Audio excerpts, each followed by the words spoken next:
Nico! Oh, he's talking again. Yep, that's it.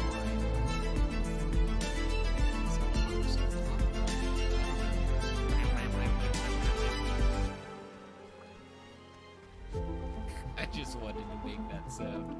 I don't know why. Oh, there's the ugly creep. Thank you, KDP.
Nico landed for over 1 whole point. Congratulations, Nico.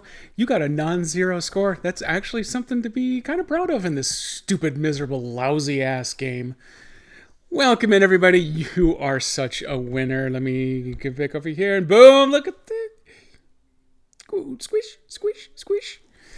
I've completely remapped my Stream Deck. So I've got all my buttons spread out. They're on like all these nice logical pages and everything. So now I know where nothing is when I need it. So if you need stuff, I'm going to be really slow to get to it. Come on, Sirenscape.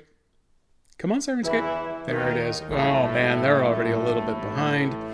Honestly, I don't remember what I changed Creepy Guy's cooldown to, but it's much shorter than it used to be. I was a little worried that someone like KDP would come into the stream and just start hammering that thing as quickly as possible. Triggerfire is going to set it up so that you can't fill the screen like you can by just putting the emote into chat and flooding it, and fine, do that. I don't care about that. But it's going to limit you to just the one big creepy guy at a shot. Originally it was a 5-minute cooldown. Obviously that was too draconic of me, so it might only be like a 30-second timeout. Originally, I think it ran for 5 seconds and then had a 5-minute timeout. Now I think I run it for 10 or 15 seconds and it's got like a 30-second cooldown. So plenty of creepy guy to go around for everybody. It says you got a 96.02. Are you lying? I think you're lying. What's the command? I think it's drop top. There we go. Nope, so far it says I've got the high with the sub 20. Oh, this game is so rough. Well, that's just it's not in the past 24 hours because you may not have noticed, but my whole attempt at streaming yesterday got completely torpedoed for, I'm going to say, a good dozen reasons. It just didn't happen. So I think the whole 24 hour thing over here is a great big lie. I think it just maintains it over some random interval of time before it gets tired and stops counting anymore. Actually, I thought it did basically over the past month. I think in Miss Moons, it keeps track for quite a while before it resets any of those. So there you go. It's effectively a permanent record. Congratulations, Old Bacon Face. You're right in there at number 2. Come on, Cam. Let's do our thing. There it is. Does it actually keep track of the difference between the European F-bomb and the American We Love You? It does. Clever, Apple. Congratulations, Nico, on being the first. Oh, you haven't seen these, Mrs. Jedi? I want a little bit of this right here. Come on. Maybe. There it is. Look at that. Boom. We can go full Nixon here. Nixon gets confetti. And we can bring the rain. There's the classic. I've noticed today, all of a sudden, it's got a pink border. It didn't have that before. I didn't change anything. I didn't touch anything. I went and I looked in the settings, and I don't see anywhere where you give it a color. I don't know if it's pulling it off the sign right here or why it's doing it. But I've also confirmed it only does it with the new M1 chip Macs. Theoretically, I would assume that the new M2 chips that they've just started rolling out, it'll do it there too. If you've got an old Intel Mac, it will do it, but only if you are using your phone as your virtual camera for the laptop, which is a big pain in the ass. No one wants to bother doing that. But I know for your setup, Mrs. Jedi, you have the little tripod-mounted external cam. That won't work. But if you use the phone as a virtual cam instead of that and set it in the little dinosaur holder that I 3D printed for you, you could do this in the middle of a meeting. That's why I pointed out in my last stream, I was doing my interviews off of my Intel-based Mac. I tested the crap out of that thing and did research online where Apple actually defines how these works to make absolutely certain I wasn't ever accidentally going to do this in the middle of the meeting and have one of these bad boys pop up. Because I would find it hilarious and awesome, but I had no way of knowing whether the interviewers might. As it so happens, in that last round, there was one guy who was really clearly not interested in interviewing. I don't think he had anything against me particularly. I think he was, damn the man when it comes to wasting his time doing interviews, because he's a hardcore data grognard and he doesn't want anything to do with people, and I respect that. But yeah, he was not interested in doing interviewing. But there were really only 4 people in the entire kind of organization related to this particular team who could do the interviews, and they needed 2 panels. So that made them Vulcan panels, so he had to be on it, and it showed. I'm sure everyone is asked the equivalent to the word that I only give myself 2 of in the stream. Oh, that's right, it doesn't do it right. That's so cool, because it knows that this is one of them F words in England. And Australia, for that matter. But here, everybody loves this. I just got a new message that's coming through iMessage. That has nothing to do with Twitch. I may look at it as long as I'm here, because what else have I got to do? Everyone, you can watch me check my phone. I'm going to do this right here on stream. This is how professionals do it. This came from Mrs. Jedi. Oh, it is foul. It is so disgusting what this said. And the picture. Oh my God, the picture's terrible. I'm going to put that aside and save that for later. The Bardic one from Discord. Oh man, you've been missing it. Boom. We got confetti. We got thumbs up. We got balloons. It's this. Is it 2? Yeah, we got fireworks. What's the opposite of fireworks? Rain. I accidentally got gesture control going because OS X 14 decided, hey, it'd be cool if we just added this and didn't really tell anybody. So if you've got an M1 or M2 Mac, you get this for free. I also checked while I was looking at it today. It's per camera. So the FaceTime cam that I'm running off of now has this implemented. My capture card also has access to all of these gestures and has them turned on. So if I was playing a game where the character turned toward camera and did this, it would trigger it in the game display here as well. I'm a little desperate to go find a game where someone would do that or the thumb up or any of that stuff just to try it out to see what it does. If Taylor Swift made a game, so you got all the characters doing this stuff, then you could get the hearts coming out too. So, yeah, those Mario games do have a lot of that. That's where I need experimentation. I don't know really if it would read like a Mario animated character. I don't know how in-depth the gesture recognition is. Though the fact that it knows this is different than this tells me a lot. I'm thinking the cartoons may actually not activate it. FF14. Just get on the Final Fantasy train. Final Fantasy.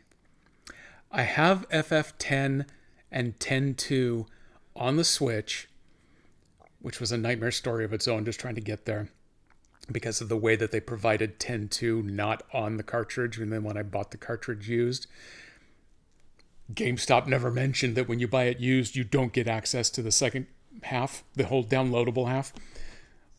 Fortunately, for the price difference to have bought a brand new one, the digital version went on sale for less than that amount, so I just bought the whole thing over again. So I've got access to 10 and 10-2.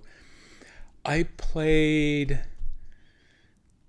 I want to think it was 13. I think it was the first one that they finally did for Xbox. I got that one as well. I played it for a while. I did not like it. I'd played older, kind of more original Final Fantasies. I hated all of those. That's what really kicked me off on my whole hatred of JRPGs back through the 80s and 90s. I hated the way that the grind was such an inherent part of the game. And to this day, I still hate you're walking around in what looks like an empty map and suddenly there's a random encounter. And then you go another 7 feet and suddenly there's another random encounter. And oh, look, there's another random encounter. Which Octopath Traveler kind of does a little bit. I think that's why I haven't gotten back to that one yet, Nico. You may have checked for a digital code from Bayonetta from LameStop and got a free copy. Well, that's nice. Oh, Big Mac for breakfast. Oh, man, I've missed some stuff here. Oh, you're big. Okay, I get it now. No, Big Mac doesn't do it because Big Mac is Intel based. And the Intel based, they don't have that support. Why?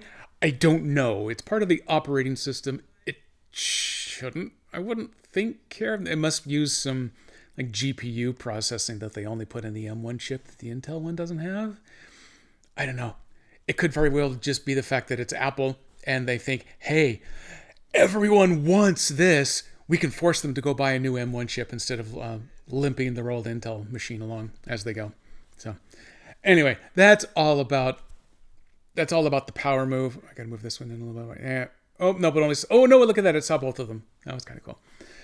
Hey, let's talk about the big news announcement. Since I got screwed out of doing my my whole timing thing yesterday, I didn't get to have an avalanche alert to go along with the stream. I deeply apologize for that. The Avalanche did win 4-0 though, so it would have been worth it. I probably would have had the light over here going off all the time. Actually, it went off 5 times. One goal got disallowed for offsides. There you go, Bardic.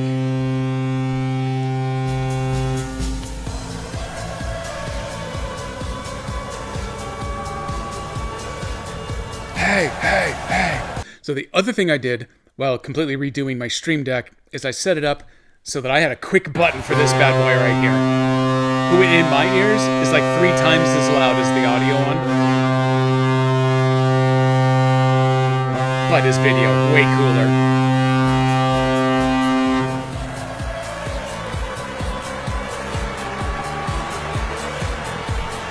Hey, only 2 on the video. And, oh, look at that. I have that. Carl! Sorry about this. I have to ASMR for a moment. I've got that nice long cafe sound effect to go with the hydrate, so it goes through all of the other things like for Garl. Wait. There you go. Now you have no idea where this coffee came from. I've got so many news announcements. I'm going to save the good one just a little bit more. Mrs. Jedi's midterm project. It's so much easier to call it that than to try to explain what all went on. It happened yesterday. Smashing success. All of the actual assignment work around doing this project, already submitted. In fact, I think she had the paperwork turned in before even going down to perform the project. If she wants to give all the details, I'm going to think probably actually on Dan Servo's Discord, because I think she knows most people out there now. She can do that herself, but I'm just going to keep referring to it as the project. So I think she had the paperwork done first, went down, performed the thing, not a stage performance. It all went off great. They actually ran some surveys about what people would like to see the next time it happens, because I think during the course of her internship, she's going to get to do it 2 more times. This was the big one that contributed to the midterm grading. Oops, sorry about that. So that part went great. And then there's, I think the final project involves doing some grant writing around the whole project system that she's working on. It's all public health related. It's great. It's awesome stuff. So that all went awesome. We got home really late from the time frame that this thing was supposed to be. That's why the stream didn't happen yesterday, because we got home and Mrs. Jedi just about crashed right down there on the couch. So the whole having a hockey game working on the TV, which we did a little bit quietly, and having me blather away for hours, and having SnowRunner running on the TV over here, that was going to be too invasive. So Mrs. Jedi won the night because of her grand success. So that's why I'm doing SnowRunner tonight. Ghostbusters was originally going to take tonight's place.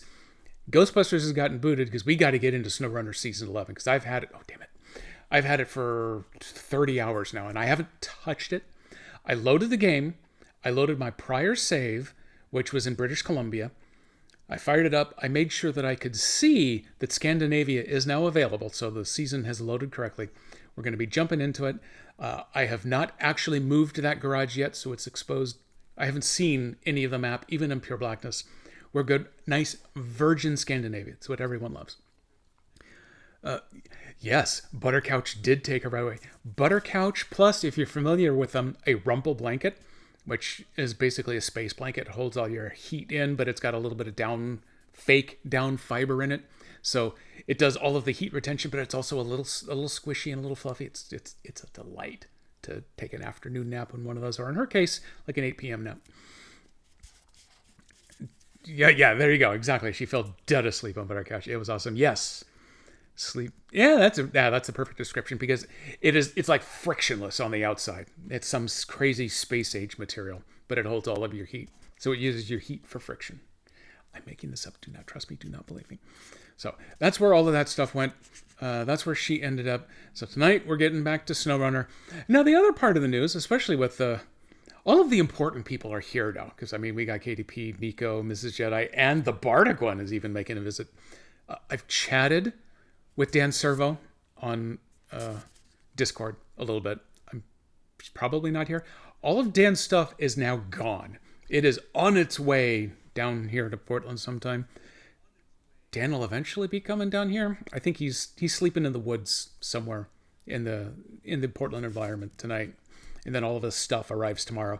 And then comes the panic of whether or not he actually has internet access and all of that other stuff. I think Mrs. Jedi's plan is to make him a lasagna that we're going to take him tomorrow night. So that'd be pretty fun. So there's the moral of the story. If you move here, we'll give you lasagna. Oh, that's probably, yeah, that's my GG. And who's this other one? Guy Judge Cozy. I like it. Oh, crap. Oh, wait, I still got to hide that logo. Not sponsored. This one's for you, Nico. This is a sugar-free vanilla blonde latte. Why? Because there were bonus points for ordering a blonde latte today. I mean, a latte that was kind of yellowish, that has nothing to do with any particular coffee chain. There's yours.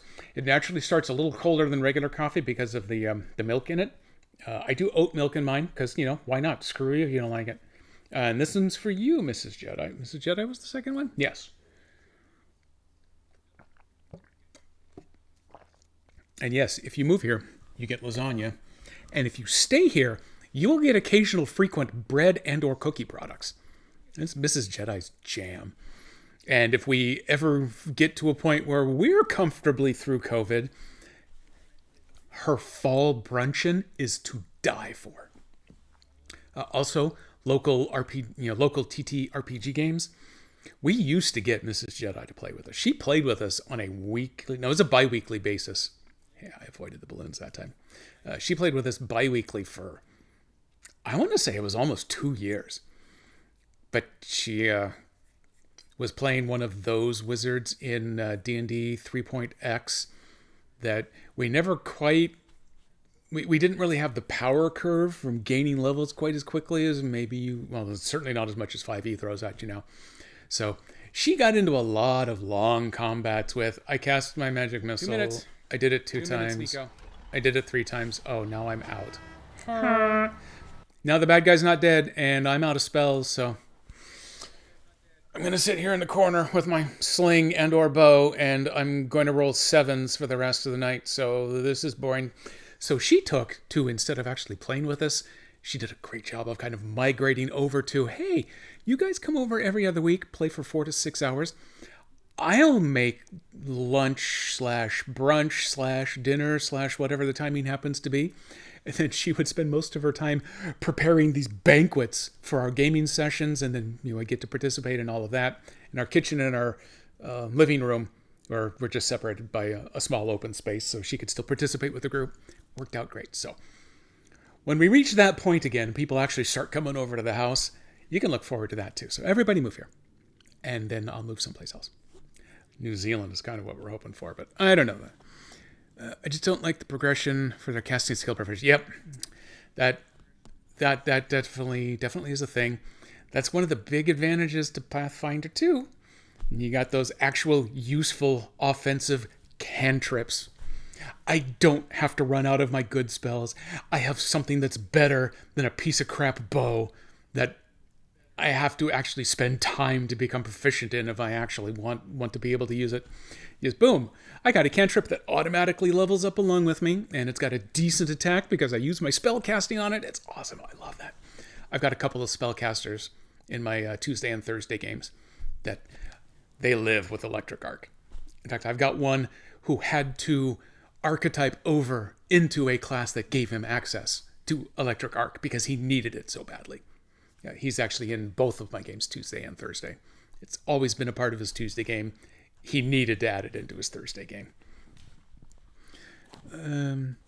Yep, cantrips in PF2 are definitely good.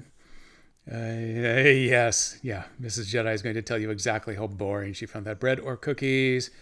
Yeah, oh, she is loaded with recipes, and she's more than happy to share. I've already signed her up for it. I make casters that specifically don't have Electric Arc. I would too, personally. I like some of the other stuff, but he found the thing that works, and he's been sticking with it. And on Tuesday, we found an enemy that absorbs electricity and shoots it back at you with no saving throw. Oh, that was such an awesome moment as a GM to throw it right back at him. Oh, I love that. It didn't kill him, so I got to really enjoy it. Hang on, that wanted a button press. Okay, we're cool. Everybody, we're cool. Everybody, the stream is still running. So now I've been accidentally teasing because other things keep coming up in chat as we go. It's an amazing spell. Don't judge anyone for getting. Yep, it works, and it's this point, and it's not game breaking. It's not huge. When you're my players on Tuesday night are now 19th level. We're this close to the end of Age of Ashes. So yeah, when a 19th level wizard fires off Electric Arc and it's heightened up that high, it does some damage. That's kind of what it ought to be doing at that point, because everyone else with all their martial characters can certainly do more, even, especially with critical hits. But the big news of today is the much shorter time frame for the interviewing that I've been doing with this last company. In fact, it has been less than 2 weeks since I first received contact from them saying, hey, we got your resume. Let's go ahead and go forward and set up a screening call. Less than 2 weeks. Technically speaking, I have an offer from them. Now, as I was worried, and I've pointed out on a couple of the Discord comments that I've made, they are definitely going the hardball 20% pay cut route, which is bad. If this was the 1920s, I would take it, period, because it's a job. That's fine. But it's not the Depression right now. You could even, some people have argued that it's kind of the beginning, or at least a mini recession. It's not quite that bad. It's a little bit of a downturn in the tech center, but it's not so bad that I have to take a 20% pay cut because that's my only option. But I have sent a message back saying, okay, I've got all of the documents you sent me with all the author's offer stuff and everything. Because there was a little bit of follow-up to Mrs. Jedi's thing we had to go downtown to mess around with today. I told them I'm not going to be able to really review all of those documents. I'd already set up on the phone call that I got this morning that I could let you know by Monday, knowing that I'd want the weekend to look at stuff anyway. I sent an email back before this technical acquisition agent, which is code for it's a recruiter, but internal to the company, so looking out for their best interests, not mine. So I sent her back an email. She's Eastern time, so I sent it at noon, so 3 p.m. her time before she could go home at 5, saying, hey, I got that. I got all this reading to do. It's going to happen over the weekend. But the one big question that I know, because it's one of the top things on the offer, is what kind of flexibility are you going to have on this? Because she didn't answer the question when I talked to her in the very first original text screen. And none of the other people I talked along the way were really involved in how that would go. So she's the only one I've got to talk to about it. So I sent her out the email with 2 hours before the end of her day. I haven't heard back yet. She did send me her cell phone number in case I had late questions or additional questions. I feel a little difficult calling her on the phone on her weekend off to pester her about money because that seems gauche. So for the moment, we're going to kind of sit with it. Mrs. Jedi and I aren't going to have time to talk about going over what all these details are and what everything looks like anyway. I would definitely like the job. I would love the job if they pay me what I want them to pay me. I would very much super enjoy the job if they're at least willing to pay me what I had been making before. And I haven't had a raise in over 3 years. So at this point, what if I need to wait 1 more year before I finally see a raise? At least if I have a continuity of income, that'll do. That one's perfectly fine for me right now. Going to ask for more or just skip on? Basically I have asked for more. I've given some explicit numbers. This is what I want. At a minimum, I would like to be able to have the continuity of where I was. What you're offering down here would represent a significant step backward in my career development. I got super fancy with it. Mrs. Jedi and I workshopped this for at least 45 seconds before we had to make the panic dash to get her downtown in order to meet the person she needed to meet with today. So yeah, we got some fake fancy words in there. I did ask, yes, performance reviews and merit increases are annual. To be fair, when I started with my last job at the consultancy, I asked the same question, and that's what they told me. And then at my 1 year mark, they said, you know what, ask after 18 months. And then when I asked at 18 months, I got one. It was small, but I got one. And then I asked again at another 12 months, and they said, 18. So I asked at 18, and they said, better make it 24. I asked at 24, and I got it. It's kind of small. It was definitely not 2 years worth. It was 1 year worth. And then I think the next one actually did come at 18. Might have. I don't know. I'd have to sit down and do math, and I promise minimum math on this stream. And then that was the last one I had ever gotten. I talked a lot about how I'd only gotten 2. I think it was actually 3. But it has been 3, and it might have even actually been 4 years since my last raise. At one point, they had base salaries, and then there was a quarterly bonus on top that they counted as your total package. They only missed paying it, a 0% modifier one quarter. So it wasn't bad on that. So it kind of kept me competitive. And then at one point, 2.5 years ago, it was right around either a little before or a little after the original COVID quarantine. They said, you know what, we've only missed once in the last 10 years. So, it's an accounting mess for us. Screw it. We're just going to, fold in, the basic. Whenever we got a bonus, it came with a modifier. It was usually a 1.0 modifier. Once it was a 0.9, twice it was a 1.1 multiplier, and once it was a 0 multiplier. So we're just going to go on what normally the bonus would be with an assumptive 1.0 modifier. We're just going to add that right into your base pay. We're going to stop doing the bonuses, largely because they paid the bonuses on December 31st, which meant all of the accounting that they had done earlier for year end had to be redone either in the afternoon on December 31st or they had to do it on January 1st, and then they had all kinds of weird accounting details to have to worry about. It was a big pain in the ass. So they said, you know what? Pay comes on the last day of the month, but we already know what your pay is going to be mid-month so that we don't have to go back and redo it. So they did that, and they said, this is going to change your base pay rate, but don't worry, we're not going to count this as a raise. And you bet your ass they counted that as a raise. So that became part of the excuse to not do it again for a while. And then as we discovered later on, the other reasons for not doing another raise after that is because eventually the company gave up. So that's where that went. So I have an offer outstanding. Fridays, we go home at noon on the East Coast. I worked one job where you got every other Friday off. That one was kind of fun, but then it meant you worked 9+ hour days the other 9 days. Yeah, I don't know about that. The company is actually, the company's based 10 blocks from where my last company was, but everyone on the team on the development side is actually on the East Coast. I think that actually gave me a leg up on whatever competition I had. I would be, at the moment, the only person in Pacific time zone, which means when they do their, is it monthly or bi-monthly? That's not a thumbs up.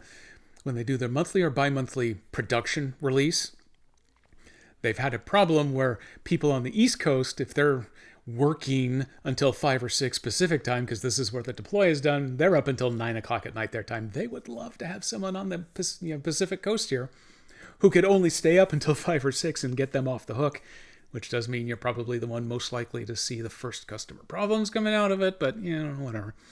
At least it's a shop that's, everyone I talked to said, yep, 40 hours a week is the standard, sometimes 45, but that's it.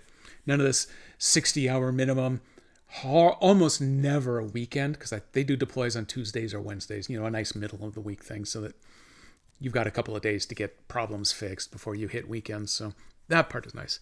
Here I'm having to start some work at 10 p.m. Central tonight. Yeah, well, you're in banking for that stuff, so that's got crazy hours. That's what I was in when I worked in Omaha at the company that provided billing services for cable companies.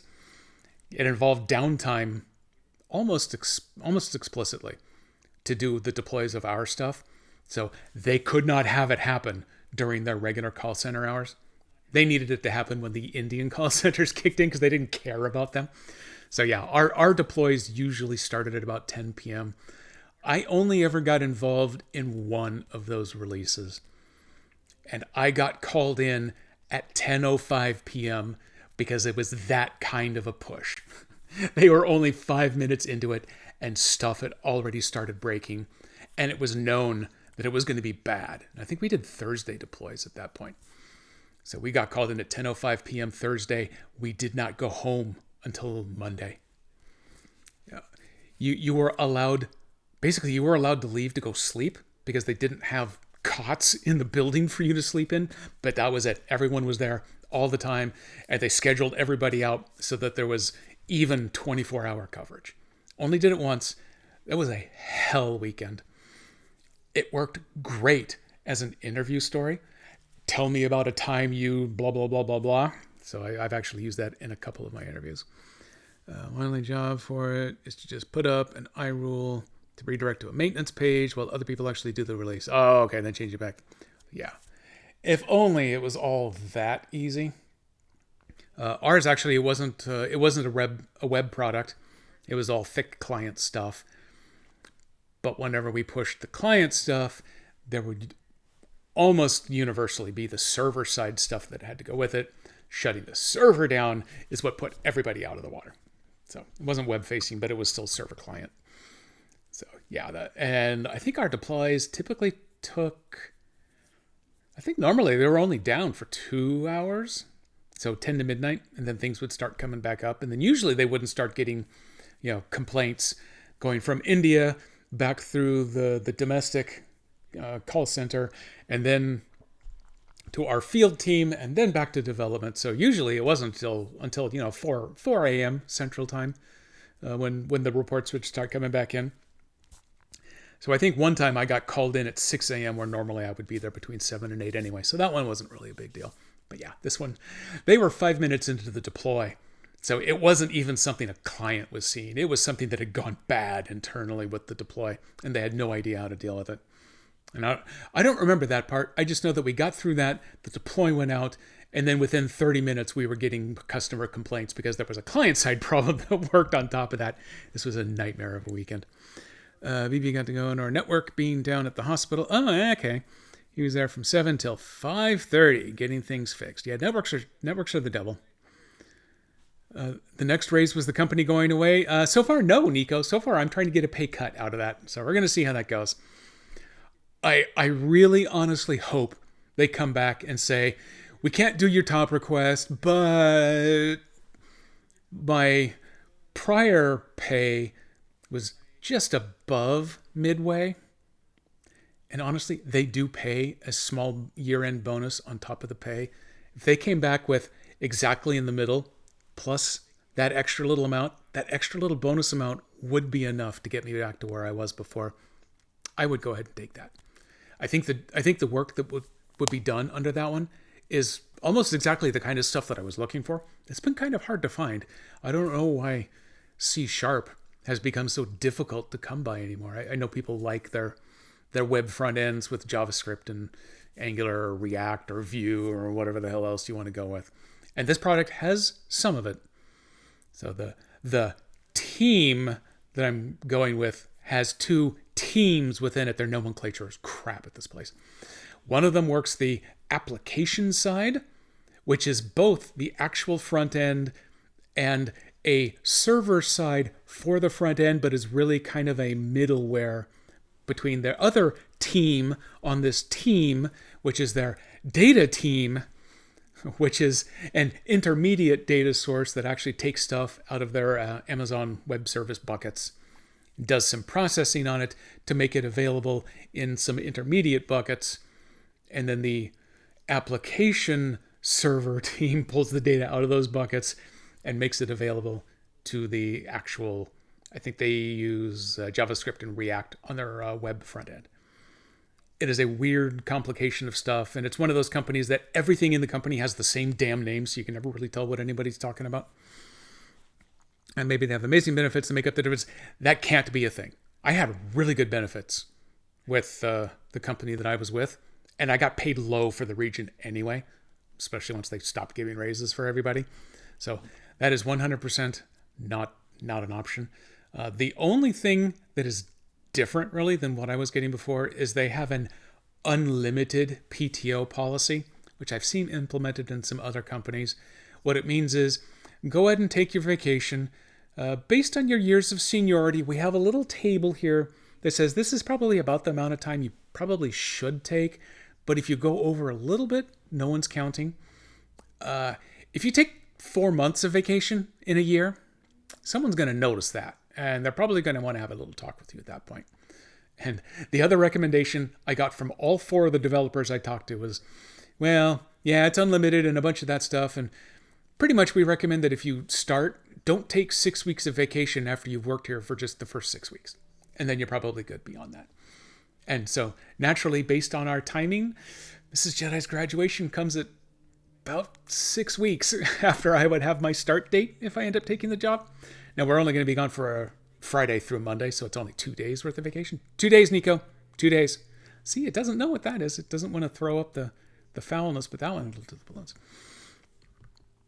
So, yeah, I'm taking it here. Can I take 12 months off? It's got your 12 standard paid holiday days, and then it's unlimited PTO beyond that. The other translation to that is if you leave the job mid-year and you haven't taken any vacation, you don't have any accrued vacation, so there's no vacation buyout. That's one of the saving graces I had with this last job of mine is I still had like 4 weeks of vacation available to me. So I got 2 months of severance and 1 month of vacation PTO. And then we had to replace our roof, and it took all of it. So that was awesome. I made the mistake multiple times while chatting with Wayne Reynolds. Still figure out, Oh yeah, I know that's what I was talking about earlier. That they put some logic in this gesture processing, so it knows the difference between that one and that one, which is probably good because I bet there are like 2 English people that run Macs. I think that's what I've heard. That's what I've heard. What the hell are we doing here? Okay, now I changed up all of my my Stream Deck. I've even my sound effects. I've moved a bunch of the buttons. Let's see. There's that one. Hey, Sirenscape, you are on it. Congratulations. Now I did move my Sirenscape text. It's over here on this other page now. There it is. Music and sound brought to you by Sirenscape. Mostly just the sound for me. I do have a music. Where is it? There we go. Crap. There we go. I got this little bit of music queued up already. This is my Cyberpunk party sound. This is really for the anniversary stream. I don't use it much beyond that. So I got my stop button queued up. I don't think I've used the music for anything else here. I've got that little bit of Pretzel. Pretzel is so weird in some of its stuff. I like it, and I don't like it, but I like it. But I'm also on the free plan, so I can't complain too much. And for the most part, it's on my 4-minute lead in and then my 30-second lead out. So I'm not too worried about all of that stuff. Chill EDM is our channel of choice today. That is the big downside to being on the free plan. They've got 30 or 40 different channels, and on any given day, 6 to 8 of them are available for free. But you never really know which ones it's going to be. For a long time, just the straight up EDM channel was available. It was available for like the first 5-6 months I was doing this. And all of a sudden, then it went out of rotation, and I don't think I've seen it since.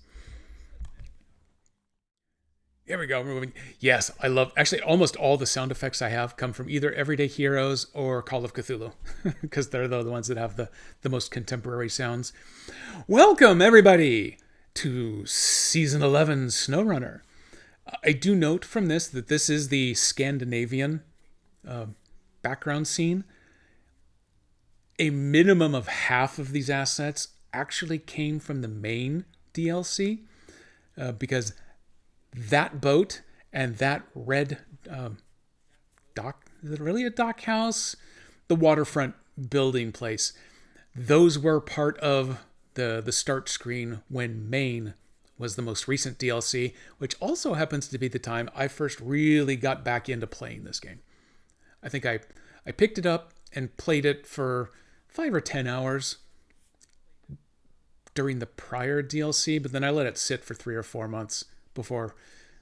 Actually, I think that's when I found Miss Silvermoon and It's Thompson streaming it on Twitch and discovered what all you could really get going with the game once you'd leveled up a little bit so you could afford some of the stuff that didn't make driving around in Michigan on bald tires so damn difficult. That got me back into this game. That's when Maine was the current DLC. I played a whole bunch of Michigan and discovered that this is the best game I have ever played in my entire life. Changed my mind. And then I bought all the DLC at the time. So I started out with that scene. So I saw that scene for a long time before I realized that actually they changed them with each DLC. So here is the new one. As soon as I press A, it's going to do a little bit of load so I get the main menu. And then I think, there, now you get to see the whole thing. And I do not know how to pronounce that, but we're going with Orestolk is the Scandinavian Hollywood. So they put up their own little sign right there. How do I hide the message of the day? Boom, message of the day gone. Get a little more visibility out there. Crap, now I gotta put these back on so I can actually see chat. Oh, hey, thanks, Streamlabs. That's a big help. This was a just chatting stream. How long did I manage to go? Did I get to a... No, only 45 minutes. So no, I didn't have to change the category for only 45 minutes. It's only the law once you hit an hour. It is definitely more than I thought about, but more stuff just kept coming up. What a horrible, underpowered... Oh, shit, I'm gonna have to put these back on. What a horrible, underpowered support driver alerting tonight. No Pathfinder! No! Sadly, this one actually, I don't have configured for multiplayer. If you joined on Wednesday, it would have worked out there. But for the main baseline game, I'm doing regular old normal mode, and I am existing through it on my own so I can soak in all of my pennies worths of DLC. See where I like it. If I play this a little bit and discover it's really not any different than normal, I can flip over to the Steam Deck and fire up Pine Valley again, though. I have a bunch of initial investigation to do. Unfortunately, on this version, I do have switched load times. This one's going to be the worst right here. Briefly, welcome back to British Columbia. Since this is where I last saved, because this is the only location I really had to go to. So it has to reload me all the way back into Duncan Bay. That'll give me access to the global map, where I can then point to Scandinavia and hop over there. Beep, beep. Let me switch over to my sound effect page. Here's a truck. Oh, I like that one. That one's in stereo, actually. Oh, my nice atmospheric steam horn. Ooh. It's no, but it's close. 2 minutes is the best. Oh, and then if I go over my text, I've got a bunch of, like, bam. 2 minutes. 2 minutes, Nico.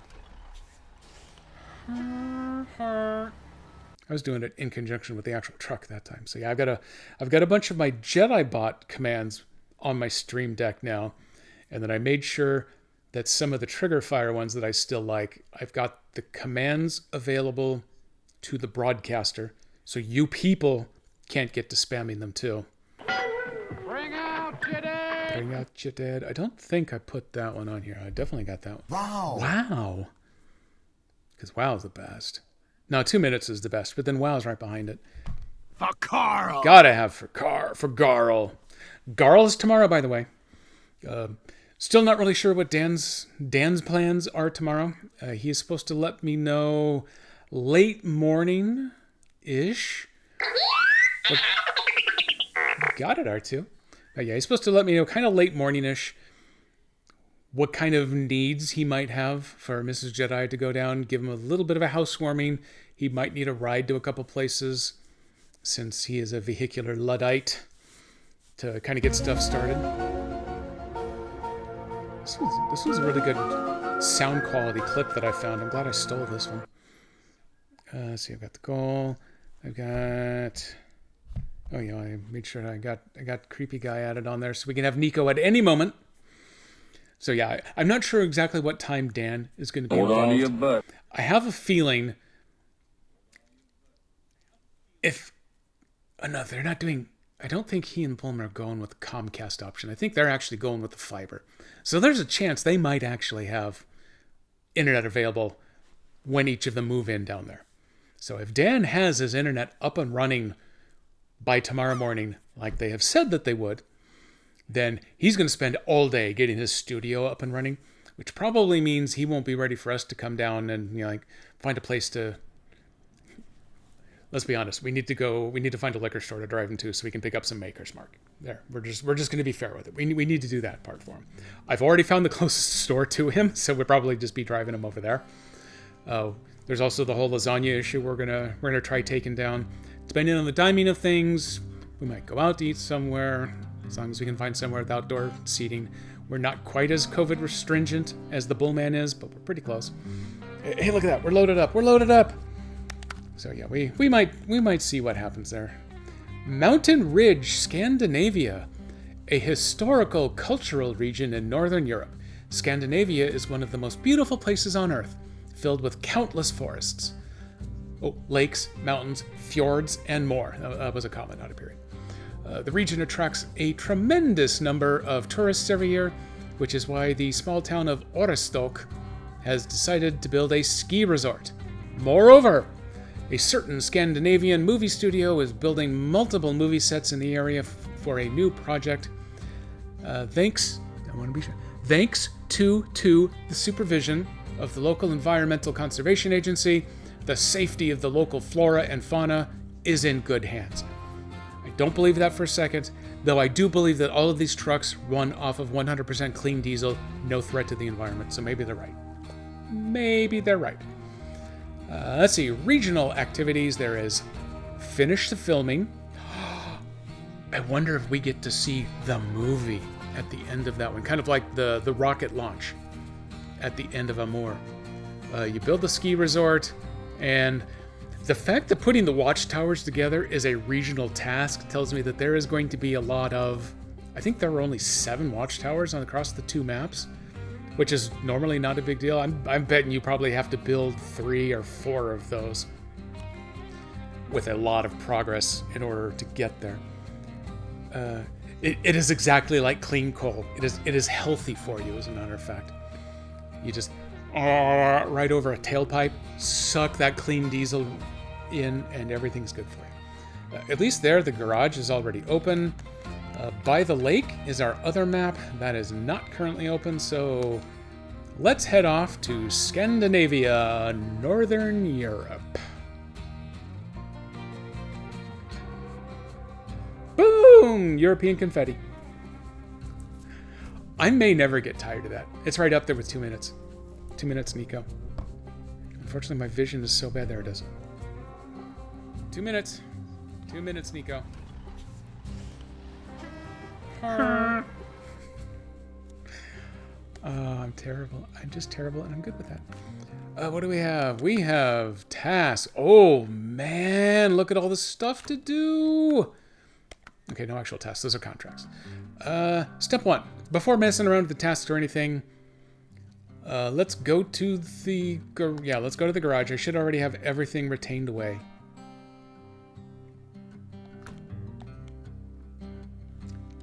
You know what? Before I go through the loading times of moving to the new map, let me go back to Duncan Bay real quick, because it's already here, and I can do this without reloading. I pushed A. No, I didn't. Yeah, I did. I did. Oh. Okay, I'm already in. I just gotta push B. I pushed B. Okay, no. What's going on here? Why can I not be in the garage? Be in the garage. There it is. Okay, that all looks good. Let me go to truck storage. Okay, there's the Scout 800. That's the most important part. There is the Mastodon. Unlike my Stream Deck play on the mod map, this is not the Party Zix. This is just the Mastodon version. No pretty pink. We got our Taddy. We got my boy, the Tega. Hummer, because why not? Actually kind of like the Con. We've got the original Big Zix, the 605. Got that bad boy. There's my fuel truck. My Cat. I think the Cat's eligible for the bigger crane now. I should look into doing that. There's the beefy fuel mule. I got the twin steer just because the twin steer is fun because it's such a weird truck. And the bandit that can sometimes burn in hell. Don't have much use for that. This one doesn't actually drive very well, but sometimes it can get through hairy areas that it shouldn't be able to, and I don't know why it does, so I have it equipped. There's the res for fuel mule, and I got a whole bunch of scouts. Why not? Little dude. And then the Kolob because it's massive. The Tetra runs really well, but it used to be the loudest truck in the game. I think it's now actually the second loudest. I think the Party Zix is actually louder. Okay, so we have all of that loaded up. Let's reload the map. Let's pick the garage, and let's load. And give myself a quick hydrate break. Oh man, I should have a Makers, but it's just gonna be stealing whatever Dan's got on his. Your alcoholism's gonna get us all killed. I did get a copy of Just Look at Him, folks, from Dude Walker, from Dan, so I could use that as his walk-up music over here. Oh, by the way, Bardic, if you're ready for walk-up music, send me an MP3, and I'll get it loaded up. I didn't feel overwhelmingly inspired to pick something either funny or abusive to associate for you, so you come up with something, we got it added. You at least have the custom text. So here's one of the backlots. There's the big trailer that turns into one of the custom trailer delivery missions in this one. Clearly, it used to be a horse trailer, but they walled up the back and then threw a couple of cameras and some lights in there. Here we go, truck storage. I hear traffic passing by here.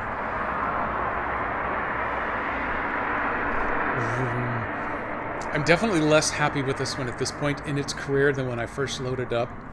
It's at least a truck noise. It's not pretending to be a horn. The horns are better. That's the good one. Let me go to the local map, see if this exposes anything. It exposed about 6 square feet around the garage, so apparently I need to have a vehicle first. That's fine, because what's our first vehicle out of the gate? My dear beloved Scout 800. As top-heavy as you can possibly make it. And yeah, that's right. It has the license plate Husky. I don't remember any of the other trucks having vanity plates like this one. So it's... Boom! Welcome to the outdoors. Welcome to the Scandinavia. The nation of Scandinavia. I don't think they ever really addressed that. Now let's take a look. Oh, now we got a whole bunch more map exposed. Oh, you gorgeous watchtower, you right there. I wonder how difficult that's going to be to actually get to. Let's figure out where the edge of the map is. No, that goes a ways for that way. Let's see. If we go over here. Okay, there's a corner. We come up here. The service hub. There's another corner. Cabin zone. Oh, good. We're building cabins. It's still better than farming. I appreciate what they did to add farming into Season 8, but the actual farming tasks were so boring and repetitive. Oh, okay, yeah, somewhere around here. Where did I see this? Okay, let's go. Clear out. Keep going. Keep going. There you go. I go down on the D-pad. There we go. There are 7 watchtowers and 2 upgrades across these 2 maps. I note that there are only 2 watchtowers on this map. If you put 2 exposed watchtowers on the other map, that leaves 3 that need to be constructed. And I am willing to bet that the construction of said watchtowers is probably going to require building up some infrastructure on these maps. So you're not just going to find a spot to build a watchtower, go grab 3 pieces of cargo, and boom, you're done. It's going to be involved. That's why it's a regional task and not just a casual contract. I have almost $11 million. That's why I love playing in normal mode here. Gas is free. In fact, you have to pay temporarily to buy trucks and trailers, but if you turn around and sell them back, you get all the cash back. If you buy a fuel trailer, use all the fuel and sell the trailer back, you get every penny back that you paid for it. So you could lose money by paying for the ferry on the last map. So I never did. Screw those guys. I just drove through the lake instead. Okay, got that set. There's no immediate tasks right here. Sound that horn, let them know we're coming. Let's see, the Elgato audio level. It's too many syllables for them. Looks like it's good. Here we have our trailer store to begin with. I was almost tempted to go ahead and drop in, buy a Scout fuel trailer for this thing just so I can go for a while with it. I've got a lot of preloaded fuel already sitting on top. I think we're okay here. Worst case... Oh, hey, there's... Yeah, I figured I was going to have to run by here. Let me discover you. Not discoverable. That means it's a mission trailer. Since I'm in normal mode, I could borrow some of its repair points if I needed to. But I do want to be a little judicious about that. I would also love to point out, I'm playing normal mode SnowRunner, so I don't have control over the time of day. So of course we start the game in the dark. Because eat it, SnowRunner. Okay, so our watchtower goal is somewhere up and over that hill. The most likely scenario for getting there with this Scout is to point uphill, immediately turn sideways, and then use the autonomous winch to just keep pulling yourself up sideways the entire height of the map. Does Scandinavia have that whole multi-day nighttime thing? Oh, hey, this road actually goes there. Oh, holy crap. That's kind of rare that there's something useful. I am not 100% certain because I've never like given it the whole scientific method treatment. It seems like the more northern maps you have a longer nighttime cycle. That might just be me being grousy that the night always seems to last forever on these maps. I do know that some of them have brighter overnights than others. This one in particular has a little better brightness because of the... We're just going to give credit to the Borealis there, providing a little nighttime light. Some of them are dark at night. But I don't know that any of them, like British Columbia versus here, whether there's any real big difference in day length. Stop the engine. Oh man, I have found a ton of stuff and an upgrade. Oh yeah, we're kicking this off right. There we go. There is a look. Oh, wow. Wow. I mean, I got a button for that, don't I? Wow. Wow. Oh, I love having these buttons set up. I'm only using 3 pages. I don't know that the Stream Deck actually has an upper limit to the number of pages. I think it's as much memory as you've got on your computer. So I could load up on stuff if I wasn't too damn lazy to actually do stuff appropriately. So let's see. An unfortunate twist. Oh, is this the one? Is this the one? I think that is the good one of the 2 new vehicles available out here. An unfortunate twist. Okay, let's go find this real quick. Because if I get... It's got to be under the Nordic Authority here. Or maybe it's just a task. I got to drive over there and find it. Maybe that's all I need. Okay, Yes, we're definitely going to do that. Give me just a second. This is SnowRunner. Yes, I would love to help you with your task, just not right now. The one other things I want to do... let me take a look at everything that it exposed. Let's at least get the lay of the land first. So, shoring up losses. There is a road repair. There is another road repair. I have a feeling that road repair is going to be the name of the game out here. There's the other side of shoring up losses. There's the other end of an unfortunate twist. So maybe I got to pick up the truck, the Calac? I think that's the name of the new monster 6-wheeler. You have to pick it up there, drop it over there. Troll Tamer, because this is Scandinavia. Headcanon, I'm just going to assume that this is Norway. This might actually be a real city, this Ostjok. Maybe someone should go look that up. Go do that. There's a generator area, which says that this is going to be, oh yeah, right there, a production facility. So I'm going to need a generator. Hopefully this is the kind where you feed the generator fuel and then you make whatever you want, rather than the kind from Season 8 where you have to bring it materials. Season 9 is actually the one that had the annoying one. To get a 1-unit, basically a case of Spam, you had to bring it 9 units of different cargo that were like all wood and metal, which I think is how you actually make Spam, but that's beside the point. Here is bridge issues. What's the issue? Bridge is missing. We've got... Oh! There's a power generator mission, plus the iron and steel works that clearly needs a generator. There's the other end of Troll Tamer. A suspicious excursion. There is a vehicle sitting right there. That might be the other new vehicle that you get. It's an Indian version of a Land Cruiser. I want to think it's called that's like the Eagle or the Talon or something bird-oriented. There is definitely a vehicle in the water. That must be the troll that you have to tame. Stupid contest. We've already looked at that. There is the upgrade that I found. That looks like it's accessible right through there.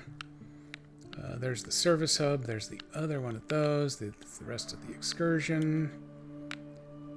Okie dokie. We are going to head back down to the bottom of the hill. We are going out, it looks like here. It's where the dirt or mud road branches off. We are going to go see about this bad boy over here. Because that looks like... Oh, first we got to do this. Oh, hey, there's actually some sunlight. But this first task, this looks like the one that gets you the cool new scouting vehicle.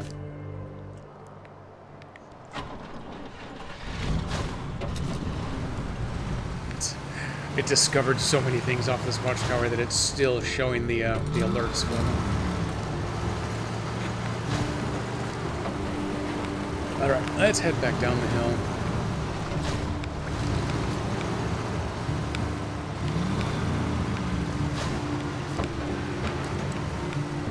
Let's try not to go too fast. I got the autonomous winch, so when I end up sideways, it's not too big a challenge to get myself turned back upright. This is the Scandinavia, so there should generally be enough trees in the area to winch onto.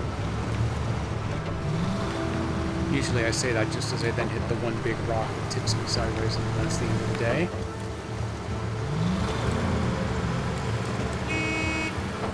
Hurt. Just ford the river. I learned that from an ancient computer game. There are... On the Saber-generated maps, there are usually plenty of places where it is, if not safe, only gently risky to ford the river. That Pine Valley map, made by an enthusiast, that's got a couple of rivers that you cannot ford.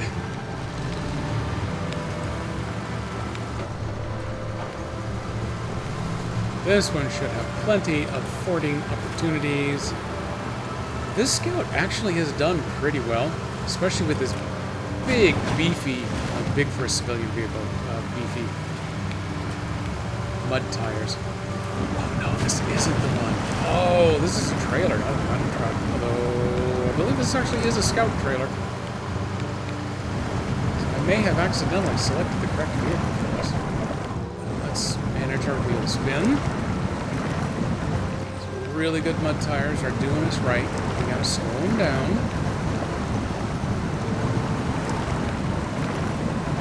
Damn, I thought this was the big new dude. Just tip my nose in real quick so I can see the task. Hey you, pro driver! I've heard about your skills. Mine aren't looking so hot. My favorite trailer got stuck in the mud. Help me pull it out, okay? Okay. Start tracking. Did it not start tracking it? That's weird. Okay, well there, tracked. Delivered to the cabin by the shore. Wow. I do want to close. I want to bring up the map. Because now I'm actually going to have to pay attention. This one, oh, okay, it just needed to come over here. What kind of road do we have here? I can either turn around and go back, or I can just ford my way on around the long way through, because that sounds totally safe. Oh, okay. The pavement doesn't actually connect over there. I guess I have to go this way. Just in case a lot of it is muddy, I'm going to go ahead and map out a little bit more of this than I normally would. Let's get to there, and then see how the road plays out.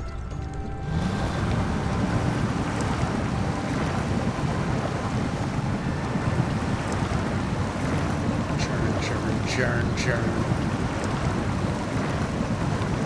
This one doesn't actually have a winching body. I'm tempted to drive onto the drier area and then winch this trailer up, but that's not what you pay the big bucks to come watch me screw stuff up for. We're gonna do this the difficult and scary way. Oh. Actually, it's hardly providing any resistance. The other thing I've learned from... I am at 855 hours in this game on the Switch, and I'm almost 60 into it on the Stream Deck now. So one of the things that I've learned is it's usually... The better option is to just go for something even if it looks stupid, because the game gives you a lot of leeway in a lot of this stuff. It's usually not a ton of effort to get yourself out of a stuck situation. Sometimes it can take a while, but at least it's doable. And that by just tally-ho and trying it anyway, you actually end up saving more time than you end up wasting on those occasions where it doesn't work out. Which is a really nice feature in a game to actually support wild and crazy behavior. Coming from the tabletop RPG realm as a small child, especially now as a forever GM, it is nice to be able to have your players come to you saying, I have this really stupid plan. I'm going to preface it that way, like there's any chance you might talk me out of doing it, but there isn't. I just want to acknowledge to you up front, I know that this is a stupid plan, and so here we go anyway, we're doing it. And then when that happens, to actually find a way to make that work for them, it's a really nice thing. Because I'm a nice guy. Which is why my current Baldur's Gate 3 playthrough, I am playing the nice person who sometimes tries to talk their way out of trouble. But if things happen right, maybe even Sunday, depending on how an attempt at guest starring Nico and I managed to pull off on a theoretical Sunday stream, there might be a Baldur's Gate 3 Dark Urge playthrough starting up on the stream there. And I've labeled the two techniques, the my BG3 good guy who actually sometimes talks to people playthrough, and then there's my Dark Urge never asked how big the room was playthrough. And we are going to go that route. Hang on, let me control that wheel spin because we are getting a little goopy here. Nope, no winch points, but I did get a little grab there with the slower wheel speed. Oh, it's because I went down too low instead of low plus. Oh, I can see the highway over there. We're getting there. Oh, my precious little baby scout. I miss my 72 every day. It was such a fun car. And the bodywork was so bad, it didn't matter if it got a little oopsie on the trail. It didn't matter if it got a big oopsie on the trail. I backed into a tree once, barely even noticed.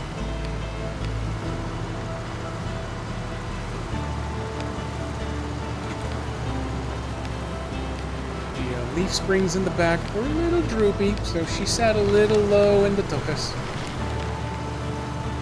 She could go, oh, fuel station! Where's that road go? Oh, so many things to see and want to do. Oh, actually, I'm down to 27 liters. I guess I probably should stop there.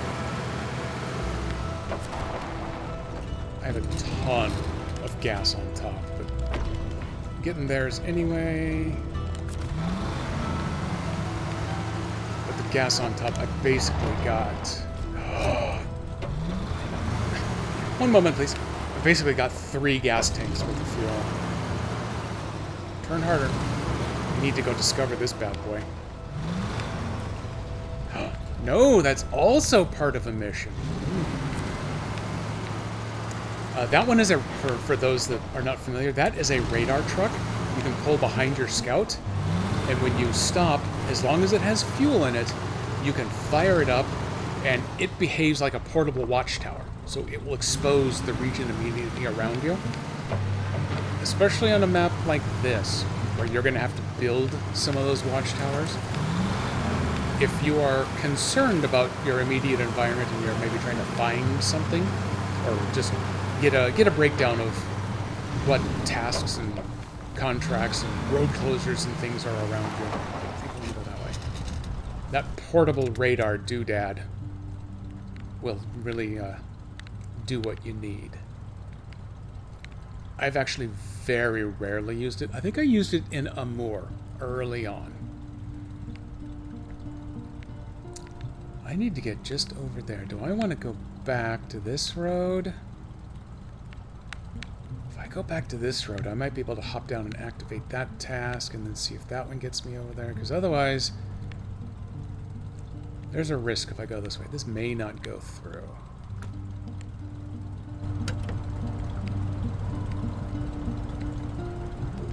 Wait a minute. Does that kind of punch through right there? That might punch through right there. Oh, hey, actually, I can... Okay, we're going to go this way. I've made a commitment. I'm going to come right down here. There's a little bit less of the water to have to cross.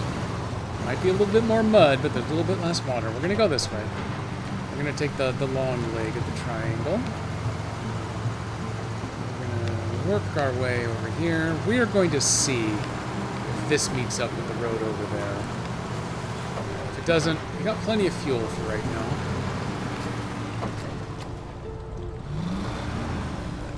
Get a look at the road from on top. That takes us... I bet you there's going to be a commission, maybe even a contract. That's the short way. Yeah, I'm going to go the long way. That much mud looks a little worrisome. That's the big trailer. Even though this is a fairly light trailer, it's a little big. I don't want to completely get myself stuck. So we're gonna skirt a little bit of this mud. And we're going to stay on the edge over here. Look at this. Pro move. This, I am betting, is going to have a contract to open it up as a warehouse of some kind. So, hey, good looking. We'll be back for you later. Is anyone else old enough to remember that? I know Mrs. Jedi does, but we do that routine all the time.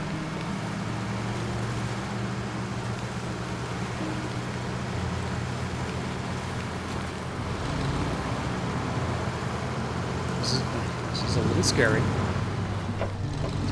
I'm just kind of going for it anyway, but I want to get a little bit closer. Let's get a look at the map here. It looks like I should at least be able to get over to here. Ish. Oh yeah. Oh, okay. Wait, right there. There's where the road is. So it's got to be totally safe to go through there, right? Maybe. And then there's still road component that comes down here. Maybe the road component cuts across there. I don't know. We're freewheeling it here at this point. I don't know. Let's see. This doesn't look too deep, and it actually looks pretty solid rocky rather than muddy. That was a good sign. I'm going to turn up this way. Oh, don't get tippy on me. I know how you want to be. This side, because when I can see the rocks, it means it's not quite as deep.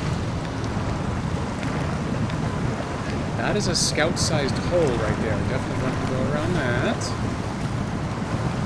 Yeah, the high suspension and the big monster mud tires on this truck actually make it pretty formidable as a scouting vehicle. What kills it is when you put all that extra fuel and spare tires on top. It becomes so top-heavy. And if it's not towing anything, it is a Jack Russell Terrier all the time. And then it becomes a terrible scouting vehicle. But it's still my sweet baby. I gotta drive it as much as I can. I'm really hoping to actually complete not just the opening watchtower, but even a mission with it before I start looking at bringing in the bigger trucks. To see a few spare logs that I can winch to if I need. So far, I'm not needing to, which makes me happy.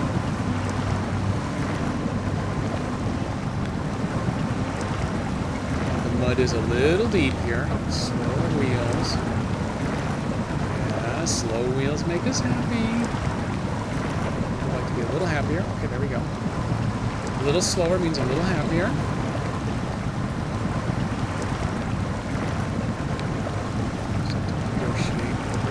Oh, there's a fish right there, right off the front tire. I'm trying not to drive over you, fish, but you're making it hard.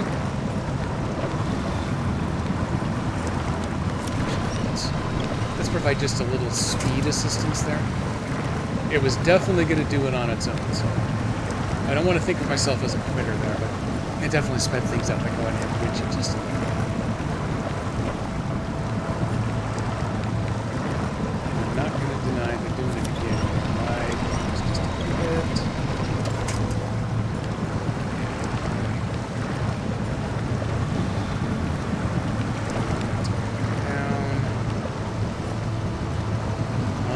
the air. That's fine. That's how the pros do it. Stay here out of the muddy ruts for as long as we can. There we go. Hey, we've made it across. Look at our fjord.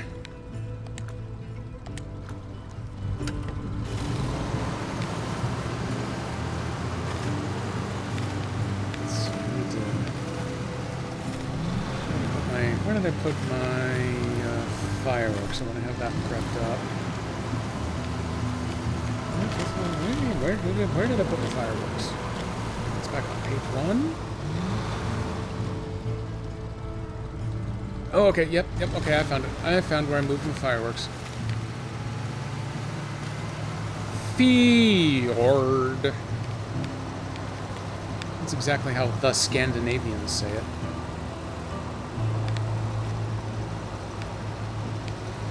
I would just keep calling it Norway over and over, but the instant I do that, there will suddenly be someone who actually spotted this on the main page of Twitch, because I found out I've actually been on the front page of Twitch a couple of times in the recommended for you category for people that like SnowRunner streams, so it's a little bit niche, but sorry, a little bit niche, but I have been featured out there, so I've had people pop in before, and the moment I do this, boom, it's going to be someone who says, hey, I'm from Norway, and that's not here. That's over in, I don't know, Sweden, wherever. Let's stop you. Thanks, bud. Now I can have an awesome season, even if the weather isn't up to snuff. $3,500, look at that. I hit that button to accept. And, well, okay, I guess that's... Well, I would say that's all there was to that, but at least now I'm over here on the other side of the river. I guess we can go check some of this stuff out. Work my way all the way down to Troll Tamer. Where did Troll Tamers? Troll Tamer? Ooh, well, you know what? Troll Tamers... Does it start here or does it end here? Well, there's one quick and easy way to tell. It's nice and close at least. Let's go see. There's that. Oh, by the way, there's my... There's my success fireworks. Okay, that's good enough. Oh, and... Ooh, now my fireworks and my victory button are on separate pages. Note to self. We may have to look into that a little bit. We may need to re-logic some of our groupings.